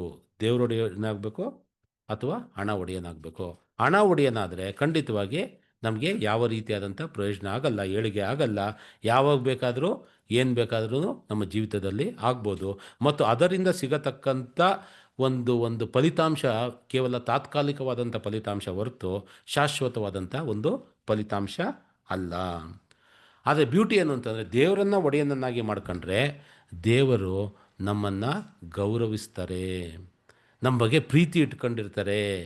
ಯಾವಾಗಲೂ ಅಯ್ಯೋ ನನ್ನ ಮಗ ಏನು ಮಾಡ್ತಾಯಿದೆ, ನನ್ನ ಮಗಳು ಏನು ಮಾಡ್ತಾ ಇದ್ದಾಳೆ, ಅವಳಿಗೆ ಏನು ಅವಶ್ಯಕತೆ ಇದೆ, ಏನು ಅವಶ್ಯಕತೆ ಇಲ್ಲ, ಯಾವ ರೀತಿಯಾಗಿ ಅವಳಿಗೆ ಸಂರಕ್ಷಣೆ ಮಾಡಬೇಕು, ಯಾವ ರೀತಿಯಾಗಿ ಅವನು ಸಂರಕ್ಷಣೆ ಮಾಡಬೇಕು, ಈ ರೀತಿಯಾದಂಥ ದೃಷ್ಟಿಕೋನದಲ್ಲಿ ದೇವ್ರೇನು ಮಾಡ್ತಾ ಇರ್ತಾರಂತೆ, ನೋಡ್ತಾ ಇರ್ತಾರೆ. ನಾವು ಪ್ರತಿಯೊಬ್ಬರು ನಾವೇನು ಮಾಡ್ತೀವಿ? ಯಾರಿಗೆ ಆದ್ಯತೆ ಕೊಡ್ತೀವಿ? ಫಸ್ಟು ನಮ್ಮ ಮಕ್ಳಿಗೆ ಆದ್ಯತೆ ಕೊಡ್ತೀವಿ, ಆಮೇಲೆ ಪಕ್ಕದ ಮನೆ ಮಕ್ಕಳಿಗೆ. ಸಹಜ ಅದು. Blood is thicker than water ಅಂತ ಹೇಳ್ತಾರೆ, ಸಹಜ ಅದು. ಸೊ ದೇವರು ಸಹ ತನ್ನನ್ನು ಆತುಕೊಂಡವರಿಗೆ ಹೆಚ್ಚಾದಂಥ ಪ್ರಾಧಾನ್ಯತೆ ಕೊಡ್ತಾರೆ ಹೊರತು ತನ್ನನ್ನು ಯಾರು ನಿರೀಕ್ಷೆ ಮಾಡಲ್ಲ ಅನ್ನೋರ ಹತ್ರ ಯಾಕೆ ದೇವರು ಹೋಗಬೇಕು? ಸಹಜ ಅದು, ಟೆಂಡೆನ್ಸಿ, ಹ್ಯೂಮನ್ ಟೆಂಡೆನ್ಸಿ.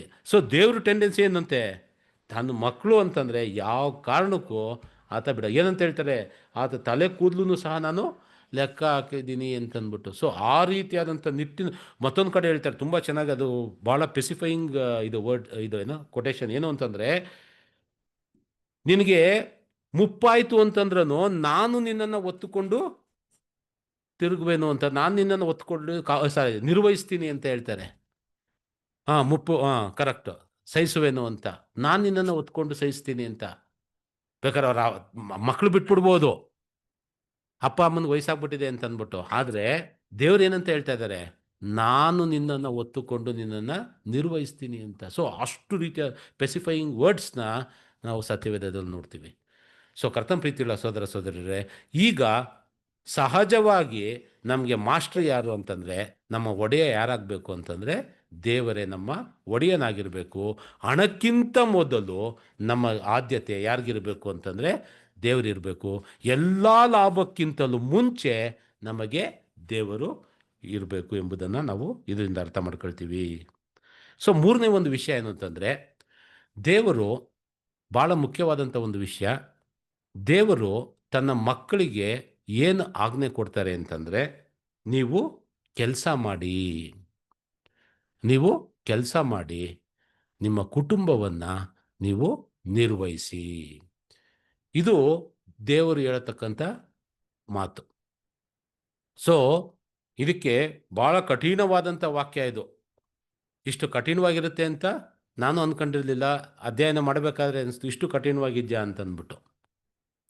ಏನಂತ ಹೇಳ್ತಾರೆ ಅಂತಂದರೆ, ದೇವ್ರು ಹೇಳೋದು ಪ್ರತಿಯೊಬ್ಬರು ಸಹೋದರ ಸಹೋದರಿ ಯಾರಾದ್ರೂ ನೀವು ಕೆಲಸ ಮಾಡಿ ನಿಮ್ಮ ಕುಟುಂಬವನ್ನು ನಿರ್ವಹಿಸಿ. ಕೆಲಸ ಮಾಡಿ ದುಡ್ದು ಇಸ್ಪೀಟ್ ಆಡೋದು, ಕುಡಿಯೋಕ್ಕೆ ಹೋಗೋದು, ಪಾರ್ಟಿ ಮಾಡೋಂಥದ್ದು ಅಥವಾ ಅಲ್ಲ ಸಲ್ಲದ ವಿಚಾರಗಳಿಗೆ ನಿಮ್ಮ ಹಣವನ್ನು ಖರ್ಚು ಮಾಡಬೇಡಿ. ನೀವು ದುಡಿಯೋಂಥದ್ದಕ್ಕೆ ಫಸ್ಟು ಅದಕ್ಕೆ ಯಾರು ಎಲಿಜಿಬಲ್ಲು, ಯಾರು ಅದಕ್ಕೆ ಎಲಿಜಿಬಲ್ ಆ ದುಡಿತಕ್ಕೆ ಅಂತಂದರೆ ಅವರ ಕುಟುಂಬದವರು. ಸಹೋದರ ದುಡಿಬೋದು ಅಥವಾ ಸಹೋದರಿ ಯಾರು ದುಡಿದ್ರೂ ಅದಕ್ಕೆ ಫಸ್ಟು ಅದರ ಒಂದು ಇಂಪಾರ್ಟೆನ್ಸ್ ಯಾರಿಗೂ ಹೋಗುತ್ತೆ ಅಂದರೆ, ಅಥವಾ ಶೇರ್ ಯಾರಿಗೂ ಹೋಗುತ್ತೆ ಅಂತಂದರೆ ಅವರ ಕುಟುಂಬಕ್ಕೆ. ಸೊ ಕರ್ತನ ಪ್ರೀತಿಯುಳ್ಳ ಸಹೋದರ, ಇದು ಅಷ್ಟು ಮುಖ್ಯನಾ ಅಂತಂದರೆ ಖಂಡಿತವಾಗಿ ಮುಖ್ಯ. ಅದಕ್ಕೆ ಒಂದು ವಚನ ಓದೋಣ. 1 ತಿಮೋತಿ 5ನೇ ಅಧ್ಯಾಯ 8ನೇ ವಚನ.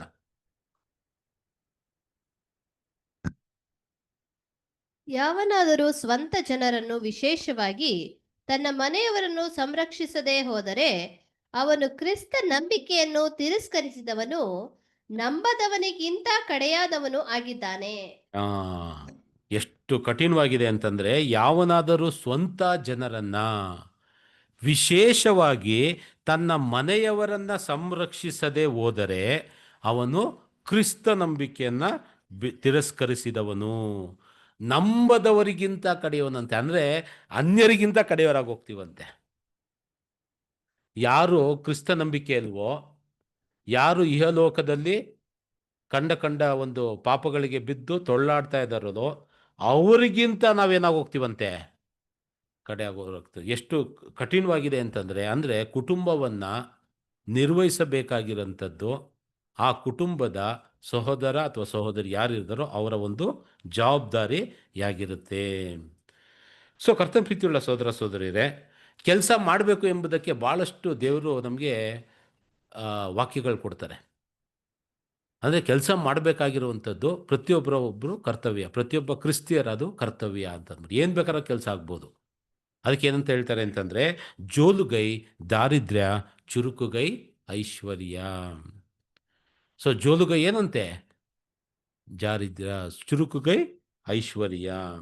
ಸೊ ಅಂದರೆ ಈ ಒಂದು ವಾಕ್ಯ ಭಾಗದ ತಿರುಳಿನಲ್ಲಿ ನಾವು ಏನು ಅರ್ಥ ಮಾಡ್ಕೊಳ್ಬೋದು ಅಂತಂದರೆ, ಕಷ್ಟಪಟ್ಟು ಕೆಲಸ ಮಾಡಿ ದುಡಿದು ಕುಟುಂಬವನ್ನು ನಿರ್ವಹಿಸುವಂಥದ್ದು ನಮ್ಮ ಕ್ರಿಸ್ತಿಯ ನಂಬಿಕೆಯ ಒಂದು ಭಾಗ.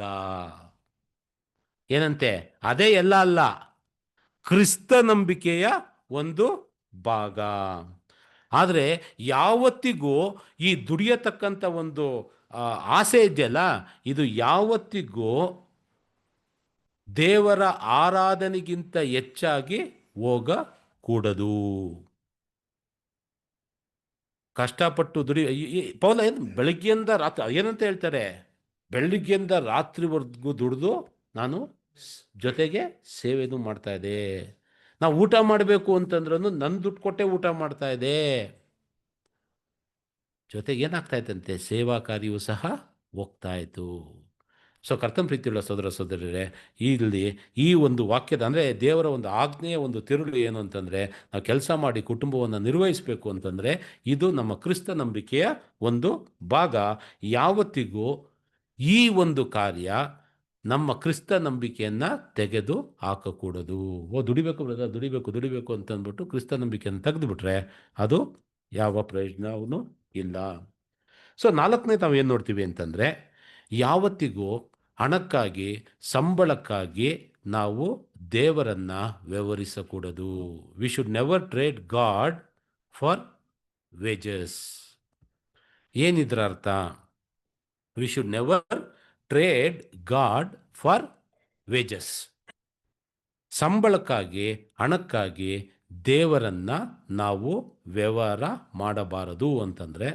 ಸೊ ಕರ್ತನ ಪ್ರೀತಿಯುಳ್ಳ ಸಹೋದರ ಸಹೋದರಿಯರೇ, ಪೂರ್ವಕಾಲದಲ್ಲಿ ದೇವರು ಇಸ್ರಾಯೇಲ್ಯರಿಗೆ ಐಗುಪ್ತ ದೇಶದಿಂದ ಕಾನಾನ್ ದೇಶಕ್ಕೆ ನಡೆಸಿಕೊಂಡು ಬರಬೇಕಾದ್ರೆ ಅರಣ್ಯದಲ್ಲಿ ಅವರಿಗೆ ಮನ್ನಾ ಕೊಟ್ಟರು.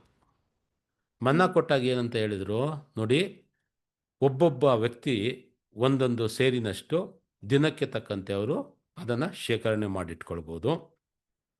ಜಾಸ್ತಿ ಮಾಡಿಟ್ಕೊಳ್ಬೇಡಿ, ನಿಮ್ಗೆ ಎಷ್ಟು ಬೇಕೋ ಅಷ್ಟನ್ನು ಮಾಡಿಡಿ ಅಂತ.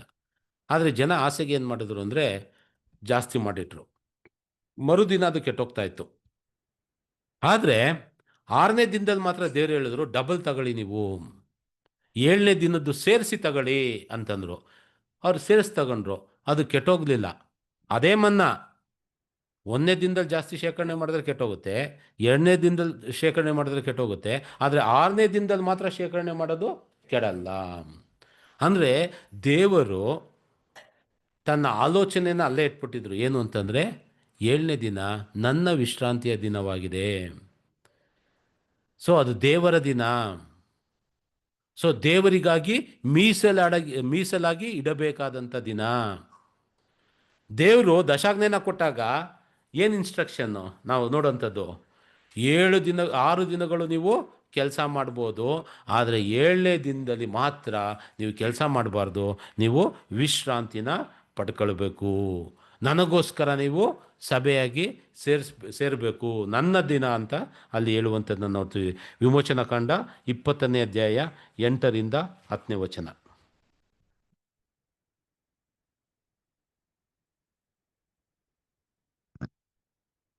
ಸಬ್ಬತ್ ದಿನವನ್ನು ದೇವರ ದಿನವೆಂದು ಆಚರಣೆಗೆ ತರುವುದಕ್ಕೆ ಜ್ಞಾಪಕದಲ್ಲಿಟ್ಟುಕೊಳ್ಳಬೇಕು. 6 ದಿವಸಗಳಲ್ಲಿ ನೀನು ದುಡಿದು ನಿನ್ನ ಕೆಲಸವನ್ನೆಲ್ಲ ಮಾಡಬೇಕು. 7ನೆಯ ದಿನವು ನಿನ್ನ ದೇವರಾದ ಯೆಹೋವನಿಗೆ ಮೀಸಲಾದ ವಿಶ್ರಾಂತಿ ದಿನವಾಗಿದೆ. ಅದರಲ್ಲಿ ನೀವು ಯಾವ ಕೆಲಸವನ್ನೂ ಮಾಡಬಾರದು. ನಿನ್ನ ಗಂಡು ಮಕ್ಕಳು, ಹೆಣ್ಣು ಮಕ್ಕಳು, ಗಂಡಾಳು, ಹೆಣ್ಣಾಳು, ಪಶುಗಳು, ನಿನ್ನ ಊರಲ್ಲಿ ಇರುವ ಅನ್ಯ ದೇಶದವರು ಯಾವ ಕೆಲಸವನ್ನೂ ಮಾಡಬಾರದು. 6 ದಿನಗಳಲ್ಲಿ ಯೆಹೋವನು ಭೂಮ್ಯಾಕಾಶಗಳನ್ನು, ಸಮುದ್ರವನ್ನು, ಅವುಗಳಲ್ಲಿರುವ ಸಮಸ್ತವನ್ನು ನಿರ್ಮಾಣ ಮಾಡಿ 7ನೇ ದಿನದಲ್ಲಿ ವಿಶ್ರಮಿಸಿಕೊಂಡನು. ಆದುದರಿಂದ ಯೆಹೋವನು ಸಬ್ಬತ್ ದಿನವನ್ನು ತನ್ನ ದಿನವಾಗಿರಲಿ ಎಂದು ಆಶೀರ್ವದಿಸಿದನು. ಸೊ ಇಲ್ಲಿ ಕ್ಲಿಯರ್ ಇನ್ಸ್ಟ್ರಕ್ಷನ್ ಇಸ್ರಾಯೇಲ್ರಿಗೆ, 6 ದಿನ ನೀವು ಕೆಲಸ ಮಾಡಿ, ತೊಂದರೆ ಇಲ್ಲ. 7ನೇ ದಿನ ಅದು ಯೆಹೋವನ ದಿನ, ಆತನಿಗೆ ಮೀಸಲಾಗಿ ಇಡಬೇಕಾದಂಥ ದಿನ. ಆ ದಿನದಲ್ಲಿ ಯಾವ ಕೆಲಸವನ್ನು ನೀವು ಮಾಡಕೂಡದು.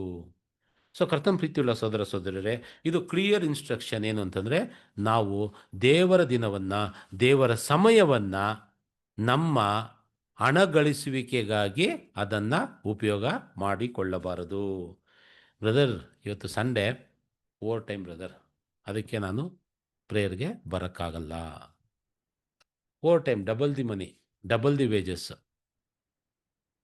ಸೊ ದೇವ್ರೇನಂತ ಹೇಳ್ತಾ ಇದ್ದಾರೆ, ಸೆಕೆಂಡ್ ಪಾಯಿಂಟ್ ಏನು ನೋಡೋದು, ಎಲ್ಲ ಲಾಭಕ್ಕಿಂತಲೂ ಮಿಗಿಲಾಗಿ ನಾವು ದೇವರಿಗೆ ಪ್ರಥಮವಾದಂಥ ಆದ್ಯತೆ ಕೊಡಬೇಕು. ಇಲ್ಲಿ ಏನು ನೋಡ್ತಾ ಇದ್ದೀವಿ ಅಂತಂದರೆ, ಯಾವ ಕಾರಣಕ್ಕೂ ನೀವು ದೇವರ ದಿನವನ್ನು ಹಣಕ್ಕಾಗಿ ನೀವು ಅದನ್ನು ತ್ಯಾಗ ಮಾಡಿಕೊಡುದು. ಸೊ ಕರ್ತನ ಪ್ರೀತಿಯುಳ್ಳ ಸಹೋದರ ಸಹೋದರರೇ, ಇದಕ್ಕೆ ಪ್ರತಿಯೊಬ್ಬರು ದೇವರ ಸಮಯ ಅಂದಿದ್ದ ಮಾತ್ರಕ್ಕೆ ಅದು ನಾಟನ್ ವಿಶ್ರಾಂತಿ ದಿನ ಮಾತ್ರ ಅಲ್ಲ, 7ನೇ ದಿನದಲ್ಲಿ ಮಾತ್ರ ಅಲ್ಲ. ನಾವು ಪ್ರತಿನಿತ್ಯದಲ್ಲಿ ದೇವರಿಗೋಸ್ಕರ ಮುಡುಪಾಗಿಟ್ಟಿರತಕ್ಕಂಥ ಸಮಯವನ್ನು ಆ ಕಾಲಕ್ಕೆ ತಕ್ಕಂತೆ ನಾವು ದೇವರಿಗೆ ಉಪಯೋಗ ಮಾಡಿಕೊಳ್ಳಲೇಬೇಕು. ಸೊ ಕರ್ತನ ಪ್ರೀತಿಯುಳ್ಳ ಸಹೋದರ ಸಹೋದರರೇ, ಇಸ್ರಾಯೇಲರು ವರ್ಷಕ್ಕೆ 3 ಆವರ್ತಿ ಯೆರೂಸಲೇಮ್ಗೆ ಹೋಗಬೇಕಿತ್ತು, ಖಂಡಿತವಾಗಿ ಹೋಗಬೇಕಿತ್ತು. ಮತ್ತು ಪೂರ್ವಕಾಲದಲ್ಲಿ ಭಕ್ತಾದಿಗಳು ಯಾವ ರೀತಿಯಾಗಿ ರೂಢಿ ಮಾಡ್ಕೊಂಡಿದ್ದರು ಅಂದರೆ, ಈ ಮುಸ್ಲಿಮ್ಗಳು ಮಾಡ್ತಾರೆ, ಬೆಳಗ್ಗೆ ಅಜಾ, ಮಧ್ಯಾಹ್ನ ಒಂದು ಅಜಾ, ಸಾಯಂಕಾಲ ಒಂದು ಅಜಾ. ಸೊ ಪೂರ್ವಕಾಲದಲ್ಲಿ ಭಕ್ತಾದಿಗಳು ಸಹ ಏನು ಮಾಡ್ತಾಯಿದ್ರು ಅಂತಂದರೆ 3 ಆವರ್ತಿ ದೇವರಿಗೆ ಪ್ರಾರ್ಥನೆ ಮಾಡ್ತಾಯಿದ್ರಂತೆ. ಸೊ ನಾವುಗಳು ಪ್ರತಿಯೊಬ್ಬರು ಒಂದೊಂದು ಸಮಯನ ನಿಗದಿ ಮಾಡ್ಕೊಂಡಿರ್ತೀವಿ. ಬೆಳಗ್ಗೆನೂ ಒಂದು ಸಮಯ, ಸಾಯಂಕಾಲ ಒಂದು ಸಮಯ. ಆ ಸಮಯವನ್ನು ಯಾವ ಕಾರಣಕ್ಕೂ ಹಣ ಗಳಿಸುವಿಕೆಯ ಒಂದು ನಿಟ್ಟಿಗೆ ನಾವು ತೊಡಗಿಸಿಕೊಳ್ಳಕೂಡದು. ಆ ಸಮಯವನ್ನು ದೇವರಿಗೆ, ಅಂದರೆ ದೇವರಿಗೆ ಖಂಡಿತವಾಗಿ ಅಲ್ಲೇ ನಾವು ಮೀಸಲಾಗಿ ಕೊಡಲೇಬೇಕು. ಬ್ರದರ್, ಏನೋ ತುಂಬ ಟೆನ್ಷನ್ ಬ್ರದರ್, ಇವತ್ತು ಮನೇಲಿ ಫ್ಯಾಮಿಲಿಲಿ ಏನೋ ಪ್ರಾಬ್ಲಮ್ ಆಗಿಬಿಟ್ಟಿದೆ ಬ್ರದರ್. ನನ್ನ ಬಿಸ್ನೆಸ್ಸಲ್ಲಿ ಏನೋ ಪ್ರಾಬ್ಲಮ್ ಆಗಿಬಿಟ್ಟಿದೆ ಬ್ರದರ್, ನನ್ನ ಕೆಲಸದಲ್ಲಿ ಏನೋ ಪ್ರಾಬ್ಲಮ್ ಆಗಿಬಿಟ್ಟಿದೆ ಬ್ರದರ್, ಹಾಗಾಗಿ ಸಮಯನ ಕೊಡೋಕ್ಕಾಗಲಿಲ್ಲ ಅಥವಾ ಆಗಲಿಲ್ಲ ಅಂತಂದರೆ ಅದು ಸಹ ಒಪ್ಪುವಂಥ ವಿಷಯ ಅಲ್ಲ. ಯಾಕಂದರೆ ಭಕ್ತಾದಿಗಳು ಪೂರ್ವಕಾಲದಲ್ಲಿ ಎಷ್ಟೇ ಸಂದಿಗ್ಧ ಪರಿಸ್ಥಿತಿಗಳು ಅವರ ಜೀವಿತದಲ್ಲಿತ್ತು ಅಂದ್ರೂ ಸಹ ದೇವರಿಗೆ ಮೀಸಲಾಗಿಟ್ಟಂಥ ಸಮಯವನ್ನು ಅವರು ಅದಕ್ಕೋಸ್ಕರನೇ ಉಪಯೋಗ ಮಾಡ್ತಾಯಿದ್ರು. ಉದಾಹರಣೆಗೆ ದಾನಿಯಲ್ಲು ಏನಾಯಿತು, ಆತನಿಗೆ ಸಿಕ್ಕಿಸ್ಬೇಕು ಅಂತಂದ್ಬಿಟ್ಟು ಒಂದು ಹುನ್ನಾರನ ಮಾಡ್ತಾರೆ.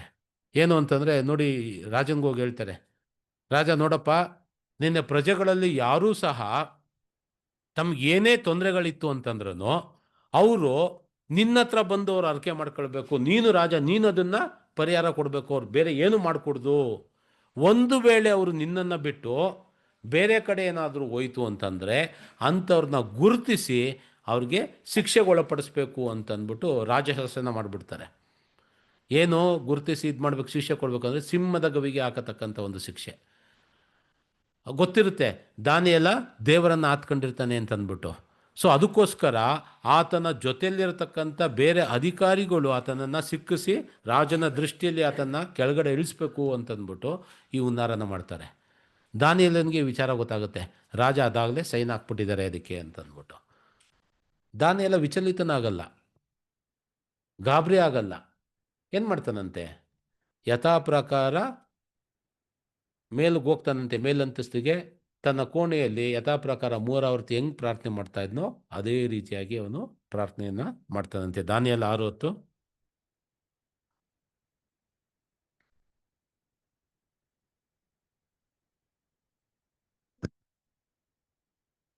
ಶಾಸನಕ್ಕೆ ರುಜುವಾದದ್ದು ದಾನಿಯೇಲನಿಗೆ ತಿಳಿದಾಗ ಅವನು ತನ್ನ ಮನೆಗೆ ಹೋಗಿ ಯೆರೂಸಲೇಮಿನ ಕಡೆಗೆ ಕರವಿಲ್ಲದ ಕಿಟಿಕಿಗಳುಳ್ಳ ತನ್ನ ಮಹಡಿಯ ಕೋಣೆಯಲ್ಲಿ ಯಥಾ ಪ್ರಕಾರ ದಿನಕ್ಕೆ 3 ಆವರ್ತಿ ಮೊಣಕಾಲೂರಿ ತನ್ನ ದೇವರಿಗೆ ಪ್ರಾರ್ಥನೆ ಮಾಡಿ ಸ್ತೋತ್ರ ಸಲ್ಲಿಸಿದನು.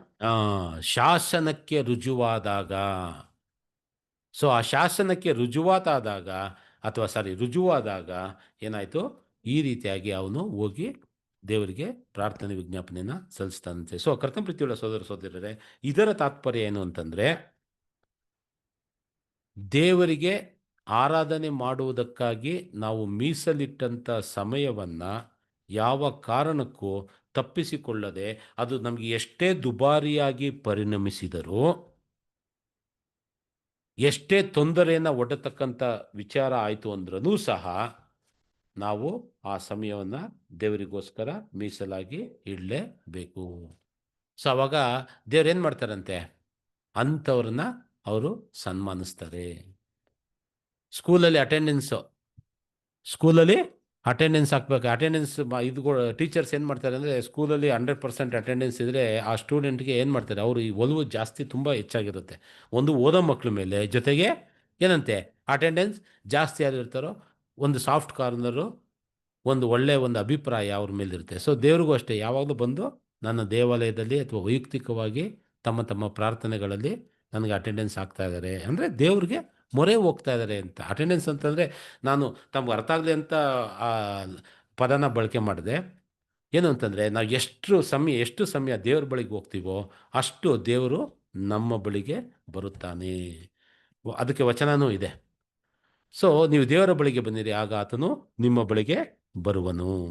ಸೊ ದೇವರ ನಿಗದಿ ಅಂದರೆ ನಾವು ದೇವರಿಗೋಸ್ಕರ ನಿಗದಿ ಮಾಡಿರತಕ್ಕಂಥ ಸಮಯವನ್ನು ನಾವು ಹಾಳು ಮಾಡಬಾರ್ದು ಎಂಬುದು 4ನೇ ಒಂದು ವಿಷಯ.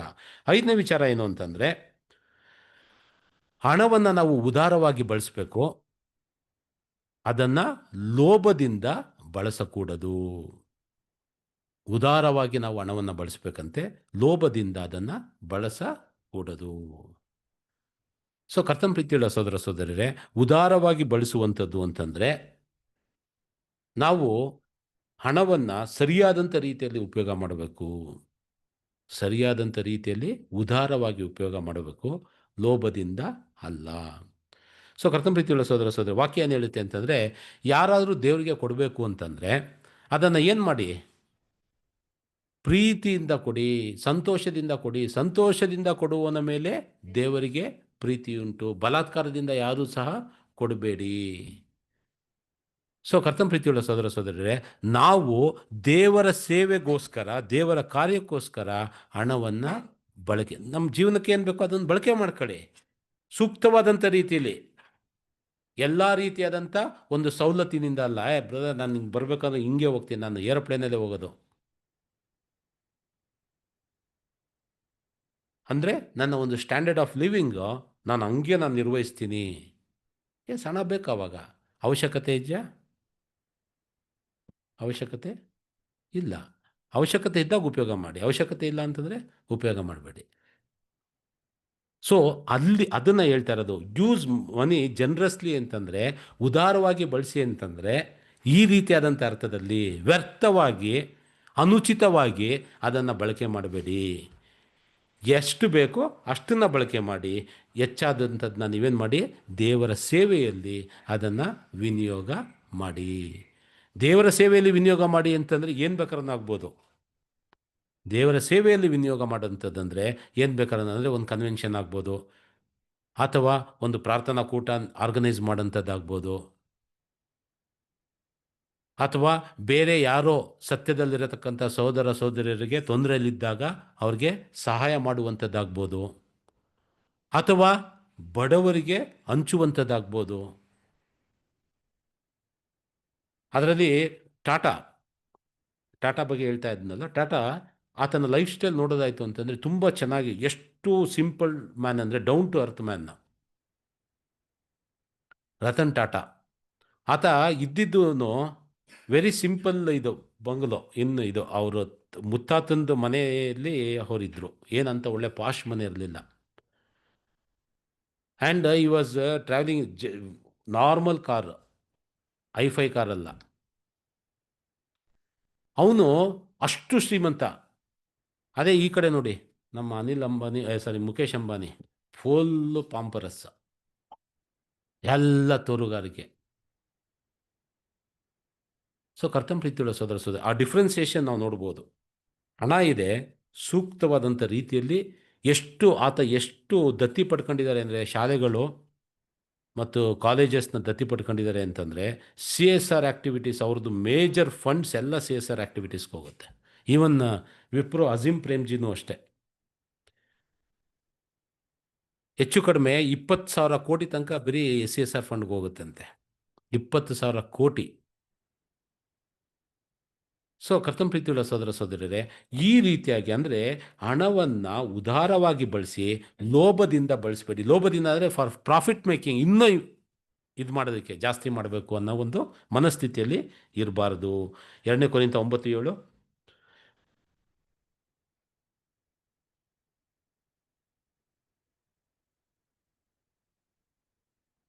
ಇನ್ನೊಂದು 10 ಮಿನಿಟ್ಸ್ ಮುಗಿಸ್ಬೋದಲ್ವಾ? 10 ನಿಮಿಷ. ಪ್ರತಿಯೊಬ್ಬನು ತನ್ನ ತನ್ನ ಹೃದಯದಲ್ಲಿ ನಿರ್ಣಯಿಸಿಕೊಂಡ ಪ್ರಕಾರ ಕೊಡಲಿ. ಹ್ಮ್ ದುಃಖದಿಂದಾಗಲಿ ಬಲಾತ್ಕಾರದಿಂದಾಗಲಿ ಯಾರೂ ಕೊಡಬಾರದು. ಹ್ಮ್ ಯಾಕೆಂದರೆ ಸಂತೋಷವಾಗಿ ಕೊಡುವವನ ಮೇಲೆ ದೇವರಿಗೆ ಪ್ರೀತಿಯುಂಟು. ಸಂತೋಷವಾಗಿ ಕೊಡುವವನ ಮೇಲೆ ದೇವರಿಗೆ ಪ್ರೀತಿ ಉಂಟು. ಸೊ ಕರ್ತನ ಪ್ರೀತಿಯುಳ್ಳ ಸೋದರ ಸೋದರರೇ, ಇಲ್ಲಿ ನಾವು ಅರ್ಥ ಮಾಡ್ಕೊಳ್ಬೇಕು ಏನಂದರೆ, ದೇವರು ಯಾವಾಗಲೂ ಸಂತೋಷವಾಗಿ ಕೊಟ್ಟರೆ ಆತನಿಗೆ ಇಷ್ಟ ಆಗುತ್ತೆ, ಬಲಾತ್ಕಾರದಿಂದ ಅಲ್ಲ. ಸೊ ಅದಕ್ಕೆ ನಾನು ಸುಮ್ಮನೆ ಯಾರಿಗೋ ತಮಾಷೆಗೆ ಹಿಂಗೆ ಒಂದು ಕಡೆ ಎಕ್ಸಾಂಪಲ್ ಕೊಡ್ತಾರೆ. ಏನು ಅಂತಂದರೆ, ನಾನು ಏನೋ ದೇವರೇ ನನ್ನ ಜೀವಿತದಲ್ಲಿ ಈ ಕಾರ್ಯನ ಮಾಡ್ತು ಅಂತಂದರೆ ಒಂದು ಥ್ಯಾಂಕ್ಸ್ ಗಿವಿಂಗ್ ಆಗ್ತೀನಪ್ಪ, ಎಲ್ಲರಿಗೂ ಬಿರಿಯಾನಿ ಹಾಕಿಸ್ತೀನಿ ಅಂತ ಅಂದ್ಬಿಟ್ಟು ಮನಸ್ಸಲ್ಲಿ ಮಟನ್ ಬಿರಿಯಾನಿ ಅಂದ್ಕೊಂಡಿರ್ತೀನಿ. ಕೆಲಸ ಮುಗಿದ ಮೇಲೆ ಅಯ್ಯೋ ಮಟನ್ ಬಿರಿಯಾನಿನ, ಮಟನ್ ಜಾಸ್ತಿ ಆಗೋದು, 760 ರೂಪಾಯಿ, ಇವಾಗ 800 ರೂಪಾಯಿ, ಬ್ಯಾಂಗ್ಳೂರು 800 ರೂಪಾಯಿ ಇರ್ಬೋದು, ಗೊತ್ತಿಲ್ಲ.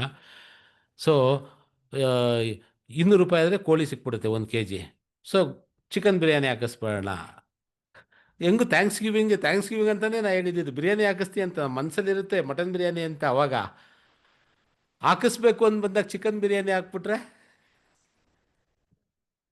ಕಮ್ಮಿ ಅಂತ. ಅಂದರೆ ಆ ರೀತಿಯಾಗಿ ನಮ್ಮ ಮನಸ್ಸಿನಲ್ಲಿ ನಾವು ಇದು ಮಾಡಬಾರ್ದು. ಸೊ ಉದಾರವಾಗಿ ಅಂತಂದರೆ, ನೀವು ಮಟನ್ ಬಿರಿಯಾನಿ ಹಾಕ್ಸಿ ಅಂತ ಹೇಳಲ್ಲ, ಬೇಳೆ ಸಾರು ಕೊಟ್ರು it is not A problem. ಆದರೆ ನನ್ನ ಮನಸ್ಸಿನಲ್ಲಿ ಏನು ಅಂದ್ಕೊಂಡಿರ್ತೀನಿ ಅದನ್ನು ಕೊಡು. ಅದನ್ನೇ ದೇವರು ಹೇಳ್ತಾ ಇದ್ದಾರೆ, ಸಂತೋಷವಾಗಿ ಕೊಡುವವನ ಮೇಲೆ ದೇವರಿಗೆ ಪ್ರೀತಿ ಉಂಟು, ಬಲಾತ್ಕಾರದಿಂದಾಗಲಿ ಯಾರೋ ಒತ್ತಡದಿಂದಾಗಲಿ ಅದು ಕೊಡುವಂತೆ ಇರಬಾರ್ದು. ಸೊ ಕರ್ತನ ಪ್ರೀತಿಯುಳ್ಳ ಸೋದರ ಸೋದರರೇ, ಹಣವನ್ನು ಉದುವಾಗಿ ಬಳಸಬೇಕು ಅಂತಂದರೆ, ಅವಲ್ಲಿ ಹೇಳಿದೆ, ಧರ್ಮ ಕಾರ್ಯಗಳನ್ನ ಮಾಡಬೇಕು, ಪರೋಪಕಾರಗಳನ್ನ ಮಾಡೋಂಥದ್ದು. ಸೊ ಅದು ಸಹ ಭಾಳ ಮುಖ್ಯ. ಇಬ್ರಿ 13:16.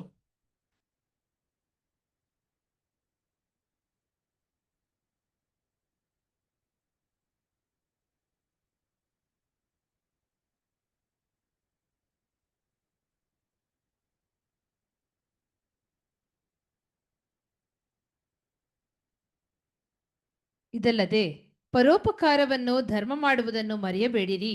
ಇವೇ ದೇವರಿಗೆ ಸಮರ್ಪಕವಾದ ಯಜ್ಞಗಳು.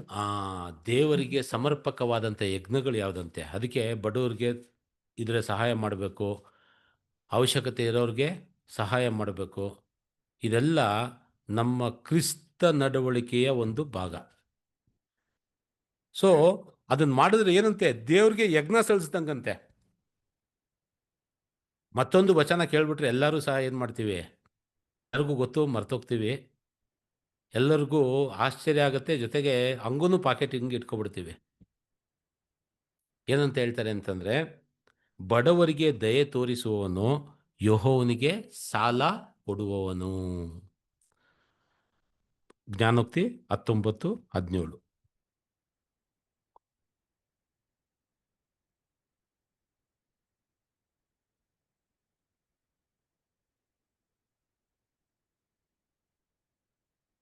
ಬಡವರಿಗೆ ದಯೆ ತೋರಿಸುವವನು ಯೆಹೋವನಿಗೆ ಸಾಲ ಕೊಡುವವನು.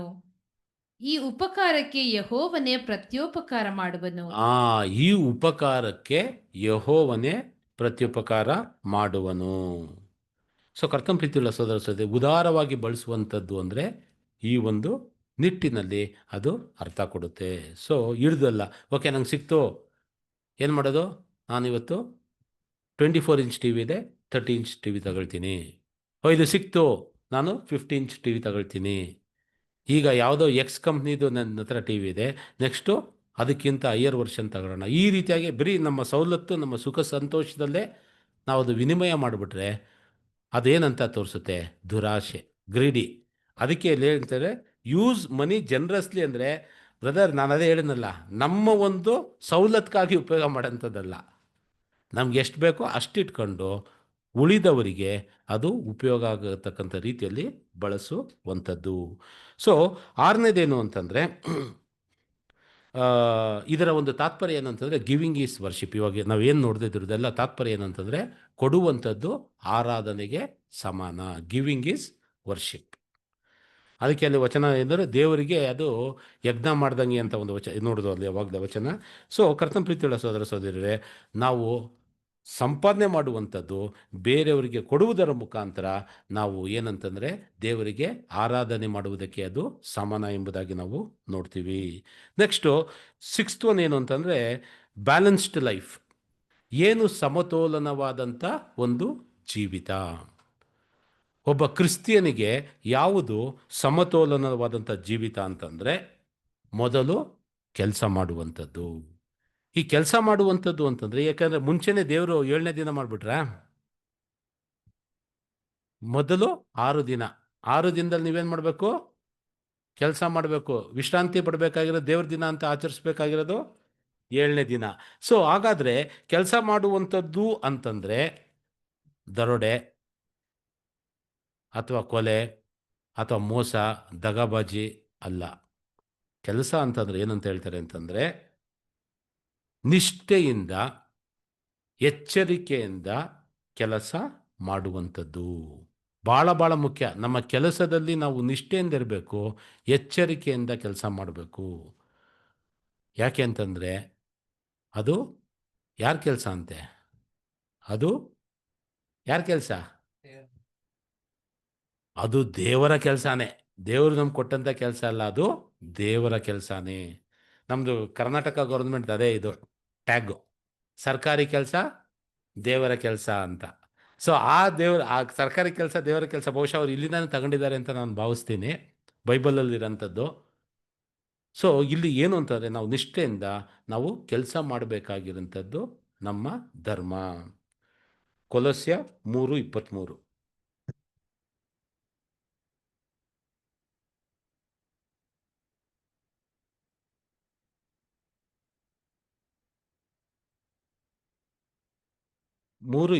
ಕೊಲೊಸ್ಯ. ನೀವು ಯಾವ ಕೆಲಸವನ್ನು ಮಾಡಿದರೂ ಅದನ್ನು ಮನುಷ್ಯರಿಗೋಸ್ಕರವೆಂದು ಮಾಡದೆ ಕರ್ತನಿಗೋಸ್ಕರವೇ ಎಂದು ಮನಪೂರ್ವಕವಾಗಿ ಮಾಡಿರಿ. ನೀವು ಯಾವ ಕೆಲಸವನ್ನು ಮಾಡಿದರೂ ಸಹ ಅದು ನಿಮಗೋಸ್ಕರ ಅಂತ ಮಾಡದೆ ಕರ್ತನಿಗೋಸ್ಕರವೆಂದೇ ಅದನ್ನು ಮನಪೂರ್ವಕವಾಗಿ ಅದನ್ನು ಮಾಡಿರಿ. So it is God's work. It is God's work. ಏನೇ ಕೆಲಸ ಆಯಿತು ಅಂದ್ರೂ ಅದು ಯಾರ ಕೆಲಸ ಅಂತೆ? ಅದು ದೇವರ ಕೆಲಸ. ಸೊ ದೇವರ ಕೆಲಸ ಇರೋದ್ರಿಂದ ನಾವು ಪ್ರಾಮಾಣಿಕವಾಗಿ ನಿಷ್ಠೆಯಾಗಿ ಆ ಕೆಲಸವನ್ನು ನಾವು ಮಾಡಬೇಕು.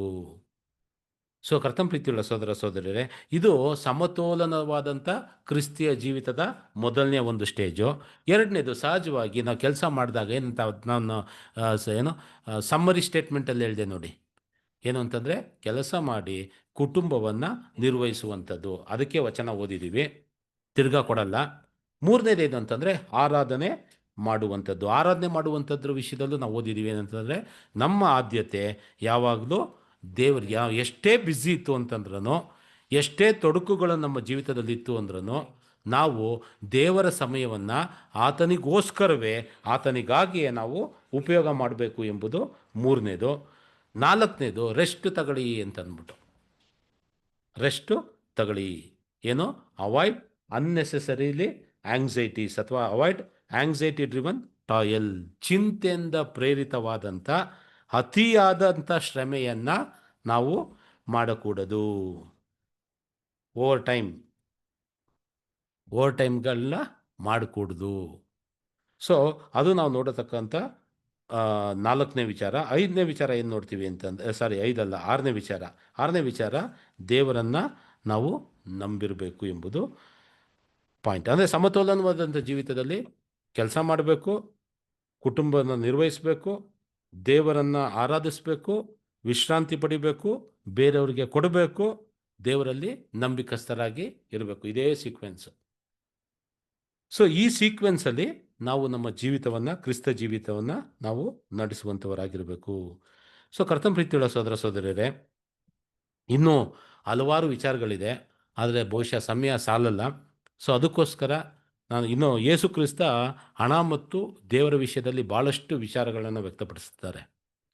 ಅವ್ರು ಹೇಳ್ತಾರೆ ಒಂದು ಏನು ಅಂತಂದರೆ, ಹಣವನ್ನು ಯಾವ ಮನುಷ್ಯ ಕೂಡಿಸ್ಕೊಳ್ತಾನೋ ಅಂಥವನು ಸ್ವತಂತ್ರನಾಗ್ಬಿಡ್ತಾನೆ.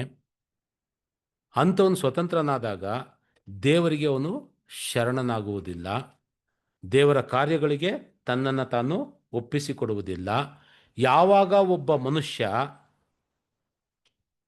ತನ್ನ ಒಂದು ಆಸ್ತಿ ಅಥವಾ ಹಣ ದ್ರವ್ಯಗಳಿರುತ್ತಲ್ಲ, ಇದಕ್ಕೆ ವೈರಾಗ್ಯವನ್ನು ಹೊಂದ್ಕೊಂಡಿರ್ತಾನೋ ಆಗ ಮಾತ್ರ ಆತ ದೇವರನ್ನು ಆತುಕೊಳ್ಳುವುದಕ್ಕೆ ಸಾಧ್ಯ. ಹಂಗಂದಿದ್ದ ಮಾತ್ರಕ್ಕೆ ಎಲ್ಲ ಶ್ರೀಮಂತರು ದೇವರಾಜ್ಯನ ಸೇರಲ್ಲ ಅಂತಲ್ಲ. ಯಾಕಂದರೆ ಪೂರ್ವಕಾಲದಲ್ಲಿ ಇದ್ದಂಥವ್ರು ಎಲ್ಲ ಶ್ರೀಮಂತರು ಇದ್ದರು. ಅಬ್ರಾಮ ಶ್ರೀಮಂತ, ಈಸಾಕ ಶ್ರೀಮಂತ, ದಾವಿದ ಶ್ರೀಮಂತ, ಎಲ್ಲರೂ ಶ್ರೀಮಂತರೇ. ಆದರೆ ಅವ್ರು ಏನಾಗಿದ್ರು? ದೇವರಿಗೆ ತಕ್ಕದ್ದಾಗಿ ನಡೆದುಕೊಡ್ತಾ ಇದ್ರು. ಇಲ್ಲಿ ಯೇಸು ಕ್ರಿಸ್ತ ಏನು ಹೇಳೋದಕ್ಕೆ ಪ್ರಯತ್ನ ಪಡ್ತಾ ಇದ್ದಾರೆ ಅಂದರೆ, ತನ್ನ ಒಂದು ವಿಚಾರದಲ್ಲಿ ಹಣದ ಆಸೆ ಜಾಸ್ತಿ ಆಗೋದಾಗ ಆತ ದೇವರ ರಾಜ್ಯಕ್ಕೆ ಬರುವುದು ತುಂಬ ಕಷ್ಟ ಅಂತಂದ್ಬಿಟ್ಟು ಅದಕ್ಕೆ ಒಂದು ಉದಾಹರಣೆನ ಕೊಡ್ತಾರೆ. ಎಕ್ಸಾಂಪಲ್ಲು, ಒಬ್ಬ ಯವನಸ್ಥ ಇರ್ತಾನೆ. ಅವನು ಬಂದ್ಬಿಟ್ಟು ಯೇಸು ಕ್ರಿಸ್ತನ ಮಾತುಗಳನ್ನೆಲ್ಲ ಕೇಳಿ ತುಂಬ ಪ್ರೇರೇಪಣೆ ಹೊಂದಿ, ನಾನು ನಿನ್ನ ಜೊತೆ ಬರಬೇಕು ಸ್ವಾಮಿ ಅಂತ ಕೇಳ್ತಾನೆ. ಅದಕ್ಕೆ ಯೇಸು ಕ್ರಿಸ್ತ ಹೇಳ್ತಾರೆ, ಆಯ್ತಪ್ಪ, ಒಂದು ಕೆಲಸ ಮಾಡು, ನಿನ್ನದು ಈ ಆಸ್ತಿನೆಲ್ಲ ಮಾರ್ಬಿಡು, ಬಡವ್ರಿಗೆ ಕೊಟ್ಬಿಟ್ಟು ನನ್ನ ಹಿಂದೆ ಬಾ ಅಂತ. ಅವನಿಗೆ ಆ ಸವಲತ್ತನ್ನ ಬಿಡೋದಕ್ಕೆ ಇಷ್ಟ ಇರಲ್ಲ, ಅದಕ್ಕೋಸ್ಕರ ಅವನು ಬರಲ್ಲ. ಸೊ ಕರ್ತನ ಪ್ರೀತಿಯುಳ್ಳ ಸೋದರ ಇಲ್ಲಿ ಎಕ್ಸಾಂಪಲ್ಸ್ ಕೊಡ್ತಾರೆ. ಅಂದರೆ ನಾವು ಯಾವುದಕ್ಕೆ ಆದ್ಯತೆ ಫಸ್ಟ್ ಕೊಡಬೇಕು ಎಂಬುದಕ್ಕೆ ಇಲ್ಲಿ ಯೇಸು ಕ್ರಿಸ್ತ ಭಾಳಷ್ಟು ವಿಚಾರಗಳಿಂದ ಪುಷ್ಟೀಕರಣ ಕೊಡ್ತಾರೆ. ಸೊ ಇದಕ್ಕೆ ಒಂದು ವಚನ, ಮತ್ತಾಯ 21:24. ಇದರಲ್ಲಿ ವೆರಿ ಇಂಪಾರ್ಟೆಂಟ್ ಪಾಯಿಂಟ್ನ ಟಚ್ ಮಾಡಿಬಿಡ್ತೀನಿ, ಮುಗಿಸ್ಬಿಡ್ತೀನಿ.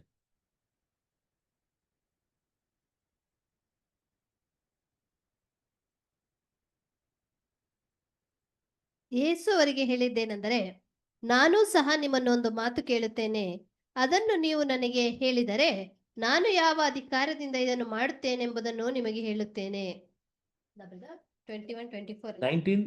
ಮತ್ತಾಯ 19:21-24 ಸಿಸ್ಟರ್.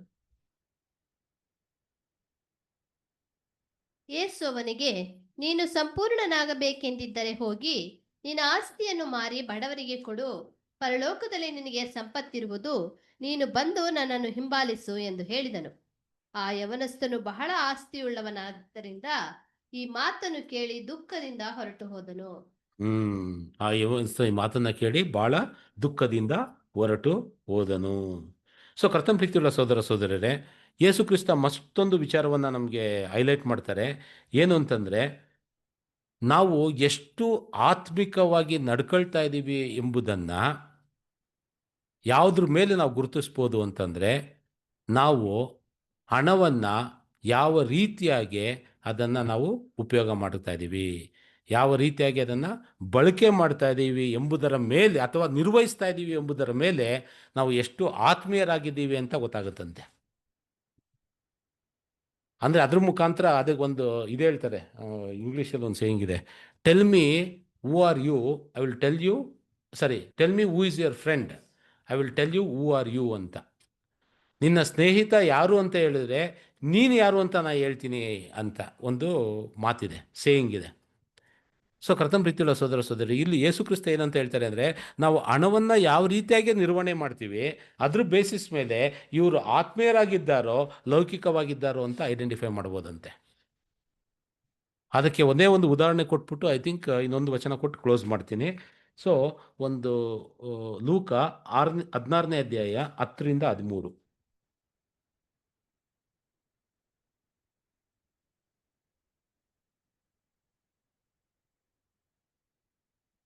ಸ್ವಲ್ಪವಾದದರಲ್ಲಿ ನಂಬಿಕಸ್ಥನಾದವನು ಬಹಳವಾದದರಲ್ಲಿಯೂ ನಂಬಿಕಸ್ಥನಾಗುವನು. ಸ್ವಲ್ಪವಾದದರಲ್ಲಿ ನಂಬಿಕಸ್ಥನಾದವನು ಬಹಳವಾದದರಲ್ಲಿ ನಂಬಿಕಸ್ಥನಾಗಿರುವನು. ಸ್ವಲ್ಪವಾದದ್ದು ಯಾವುದು? ಇದರಲ್ಲಿ ಹಣ. ಬಹಳವಾದದ್ದು ಯಾವುದು? ಪರಲೋಕಕ್ಕೆ ಸಂಬಂಧಪಟ್ಟಿರುವಂಥದ್ದು. ಸ್ವಲ್ಪವಾದದರಲ್ಲಿ ಅನ್ಯಾಯಗಾರನಾದವನು ಬಹಳವಾದದರಲ್ಲಿಯೂ ಅನ್ಯಾಯಗಾರನಾಗುವನು. ಸ್ವಲ್ಪವಾದದರಲ್ಲೇ ಅವ್ನು ನೆಟ್ಟಿಗೆ ನಡ್ಕೊಳ್ಳಿಲ್ಲ ಅಂತಂದ್ರೆ ಬಹಳವಾದದರಲ್ಲಿಯೂ ಆತ ಸರಿಯಾಗಿರಲ್ಲ. ಹೀಗಿರುವುದರಿಂದ ಅನ್ಯಾಯದ ಧನದ ವಿಷಯದಲ್ಲಿ ನೀವು ನಂಬಿಗಸ್ತರಲ್ಲವಾದರೆ ನಿಜವಾದ ಧನವನ್ನು ನಿಮ್ಮ ವಶಕ್ಕೆ ಯಾರು ಕೊಟ್ಟಾರು? ಅನ್ಯಾಯವಾದಂಥ ಧನದ ವಿಷಯದಲ್ಲಿ ನಿಮಗೆ ನಂಬಿಕೆ ಇಲ್ಲ ಅಂತಂದ್ರೆ ನಿಜವಾದಂಥ ಧನವನ್ನ ನಿಮಗೆ ಯಾರು ಕೊಟ್ಟಾರು? ಸೊ ಕರ್ತನ ಪ್ರೀತಿಯುಳ್ಳ ಸೋದರರು, ಈ ವಾಕ್ಯ ಎಲ್ಲಿ ಹೇಳ್ತಾ ಇದೆ ವೆರಿ ಕ್ಲಿಯರ್ ಆಗಿ, ನಾವು ಧನವನ್ನು ಯಾವ ರೀತಿಯಾಗಿ ನಿರ್ವಹಿಸ್ತೀವಿ ಅದ್ರ ಮೇಲೆ ನಾವು ಡಿಸೈಡ್ ಮಾಡ್ಬೋದು ಇವನು ಸ್ಪಿರಿಚುವಲ್ ವ್ಯಕ್ತಿನ ಅಥವಾ ಲೌಕಿಕನ ಅಂತಂದ್ಬಿಟ್ಟು ಅದ್ರ ಮೇಲೆ ನಾವು ಗೊತ್ತು ಮಾಡ್ಬೋದು ಅಂತ. ಅದಕ್ಕೆ ಹೇಳ್ತಾರೆ, ನೀವು ಸ್ವಲ್ಪವಾದದ್ರಲ್ಲೇ ನಂಬಿಕೆ ಇಲ್ಲ ಅಂತಂದರೆ ಹೆಚ್ಚಾದದ್ರಲ್ಲಿ ನಿಮಗೆ ನಂಬಿಕೆ ಇರೋದಕ್ಕೆ ಸಾಧ್ಯ ಇಲ್ಲ.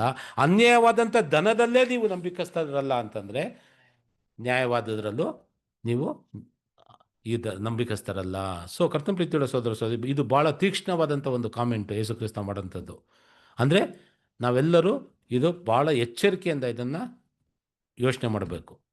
ಸೊ ಸ್ವಲ್ಪದ್ರಲ್ಲಿ ನಾವು ಸರಿ ಇದ್ದೀವಾ? ಹಾಗಾದರೆ ಹೆಚ್ಚಾದ್ರಲ್ಲೂ ನಾವು ಸರಿಯಾಗಿರ್ತೀವಿ. ನನಗೆ ಇಷ್ಟು ಅದೇ ಹೇಳಿದ್ನಲ್ಲ, 24 30 ಇಂಚು, 30 50 ಇಂಚು ಹಂಗಂತ ಯಾರು ಹಂಗಾರೆ ಬ್ರದರ್ ಏನಂಗೆ ಅಂದ್ಬಿಟ್ಟು ಇದು ಮಾಡಿ, ನಾನು ಹೇಳಿದ್ದು ನಮ್ಮ ಒಂದು ಆಲೋಚನೆಗಳು ಸರಿಯಾಗಿದೆಯಾ ಅಂತ ನಾವು ಯೋಚನೆ ಮಾಡಬೇಕು. ನಮ್ಮ ಆಲೋಚನೆಗಳು ಸರಿಯಾಗಿ ಇದೆಯಾ ಅಂತ ಅಂದ್ಬಿಟ್ಟು. ಸೊ ಕರ್ತನ ಪ್ರೀತಿಯುಳ್ಳ ಸೋದರ ಸೋದರಿಯರೇ, ನೆಕ್ಸ್ಟು ಇನ್ನೊಂದು ವಚನ ನೋಡಿ ಕ್ಲೋಸ್ ಮಾಡಿಬಿಡ್ತೀನಿ. ಏನು ಅಂತಂದರೆ, ಯೇಸು ಕ್ರಿಸ್ತ ಒಂದು ಸಾಮ್ಯದಲ್ಲಿ ಎಚ್ಚರಿಕೆ ಕೊಡ್ತಾರೆ. ಏನು ಅಂತಂದರೆ, ನೀವು ಹಣವನ್ನು ಎಷ್ಟೇ ನೀವು ಶೇಖರಣೆ ಮಾಡಿಕೊಂಡು ನಿಮ್ಮ ಹೃದಯವನ್ನು ನೀವು ಬಿಟ್ಬಿಟ್ರೆ ಏನು ಪ್ರಯೋಜನ ಇಲ್ಲ. ಒಬ್ಬ ಶ್ರೀಮಂತ ಇರ್ತಾನಂತೆ, ಪ್ಯಾರಬಲ್ ಹೇಳ್ತಾರೆ ಸಾಮ್ಯ.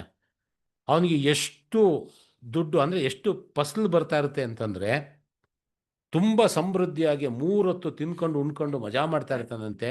ಇನ್ನೂ ಹೆಚ್ಚೆಚ್ಚಾಗಿ ಆತನಿಗೆ ಫಸಲು ಬರುತ್ತೆ. ಆತನ ಒಂದು ಸ್ಟೋರೇಜ್ ರೂಮ್ ಏನಿದೆ ಅಲ್ಲೂ ಸಾಲಲ್ಲ ಅದನ್ನು ತುಂಬಿಸೋದಕ್ಕೆ. ಅದಕ್ಕೆ ಆತನ ಇದನ್ನೆಲ್ಲ ಎಕ್ಸ್ಟೆಂಡ್ ಮಾಡ್ತಾನೆ, ಸ್ಟೋರೇಜ್ ರೂಮ್ ಎಲ್ಲ ಎಕ್ಸ್ಟೆಂಡ್ ಮಾಡಿ ಎಲ್ಲವನ್ನ ತುಂಬಿಸ್ಕೊಳ್ತಾನಂತೆ. ಕಣಜಗಳನ್ನ ತುಂಬಿಸ್ಕೊಂಡು ಸಂತೋಷದಿಂದ ಇರಬೇಕಾದ್ರೆ ದೇವ್ರಿಗೆ ಕೇಳ್ತಾರೆ, ನೀ ಪ್ರಾಣ ಬೇಕು ಈ ರಾತ್ರಿ ಅಂತಂದಾಗ ಏನಪ್ಪ ಮಾಡ್ತೀಯ? ಏನಾಯಿತು ಅದರಿಂದ? ಏನು ಪ್ರಯೋಜನ ಆಯಿತು ಅಂತಂದರೆ, ಹೋಯ್ತು. ಕೊಟ್ಟಿದ್ದು ತನಗೆ, ಬಚ್ಚಿಟ್ಟಿದ್ದು ಪರರಿಗೆ. ಕನ್ನಡದಲ್ಲಿ ಚೆನ್ನಾಗಿದೆ ಗಾದೆ, ಕೊಟ್ಟಿದ್ದು ತನಗೆ, ಬಚ್ಚಿಟ್ಟಿದ್ದು ಪರರಿಗೆ ಅಂತೆ. ಸೊ ಆ ರೀತಿಯಾಗಿ ಏನು ಮಾಡ್ತೀವಿ, ಎಲ್ಲ ಬಚ್ಚಿಟ್ಟು ಯಾರೋ ತಗೊಂಡೋಗ್ತಾರೆ. ಸೊ ಅಲ್ಲಿ ಅದೇ ಒಂದು ಅರ್ಥದಲ್ಲಿ ಎಲ್ಲ ಶೇಖರಣೆ ಮಾಡ್ಕೊಂಡು ಪ್ರಾಣನೇ ಹೊಟ್ಟೋಯ್ತು ಅಂತಂದರೆ ಏನು ಪ್ರಯೋಜನ ಆಯಿತು? ಲೂಕ 12:16-21 ಮೂರ್ಖ ಅಂತ ಹೇಳ್ತಾರೆ ಅದಕ್ಕೆ.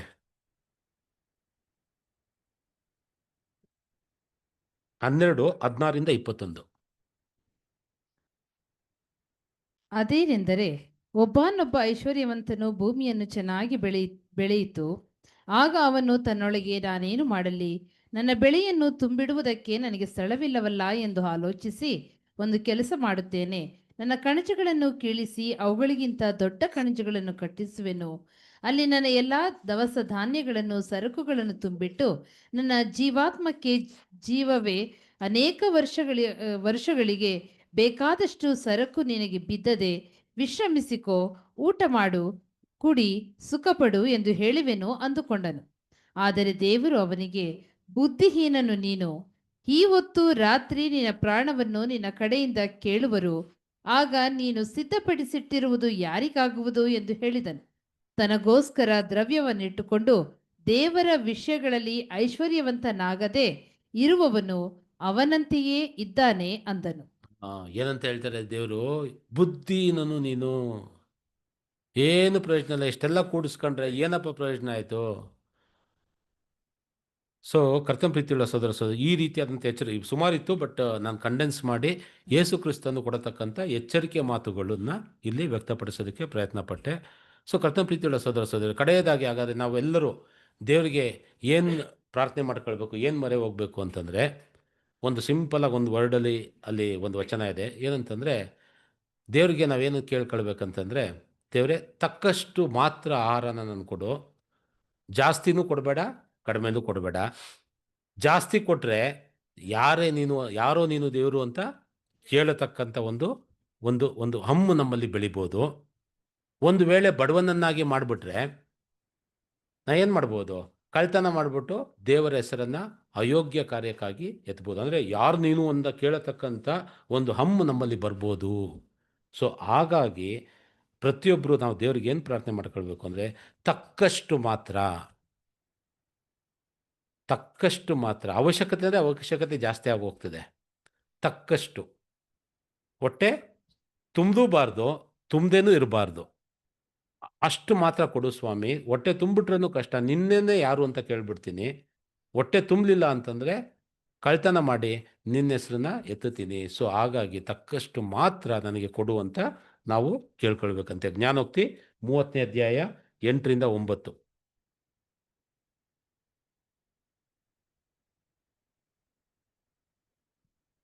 ನನ್ನಿಂದ ಕಪಟವನ್ನು ಸುಳ್ಳು ಮಾತನ್ನು ತೊಲಗಿಸು.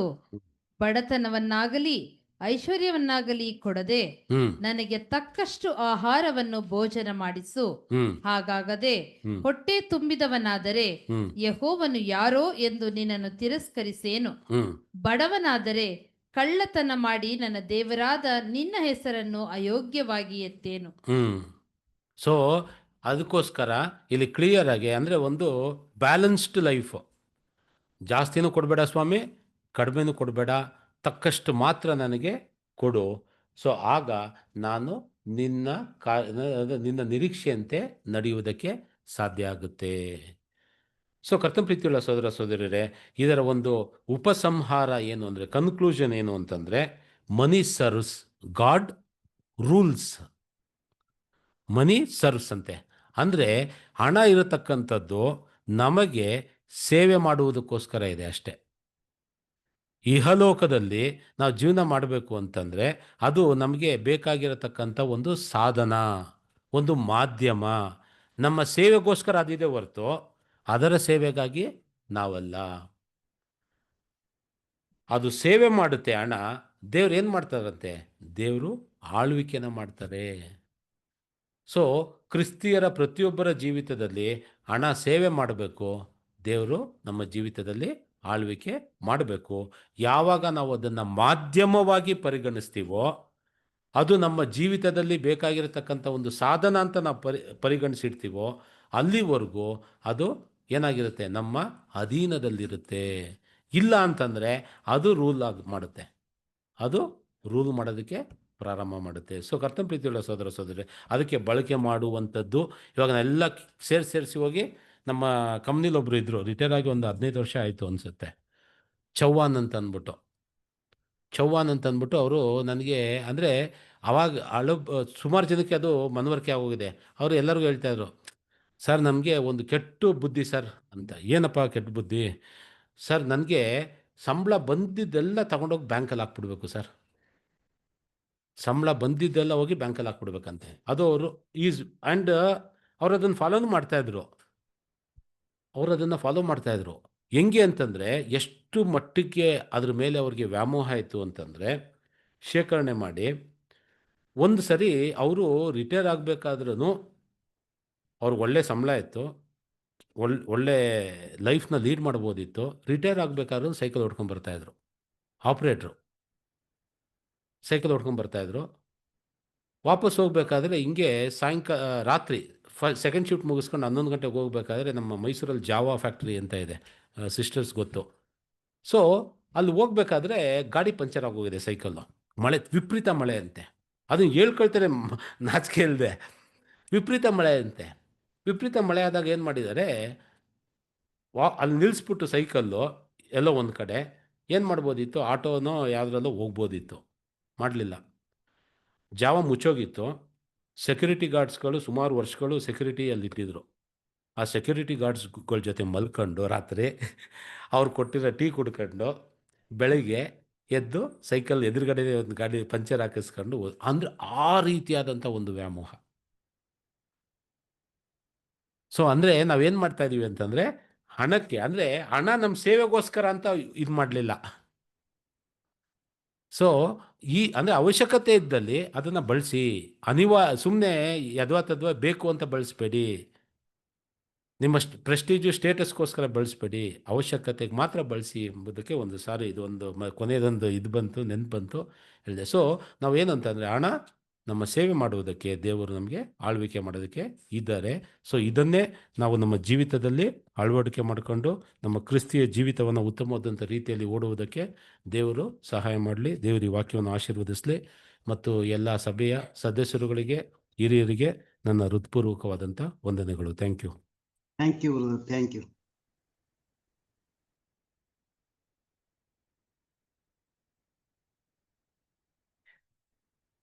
ಸಹೋದರ ಮುಖಾಂತರ ನಮಗೆ ತನ್ನ ವಾಕ್ಯ ಸಂದೇಶವನ್ನು ನೀಡಿದ ನಮ್ಮ ಪರಲೋಕದ ತಂದೆಯಾದ ದೇವರಿಗೂ ನಮ್ಮ ರಕ್ಷಕನಾದ ಯೇಸು ಕ್ರಿಸ್ತನಿಗೂ ಧನ್ಯವಾದಗಳನ್ನು ಅರ್ಪಿಸುತ್ತೇವೆ. ಮತ್ತೆ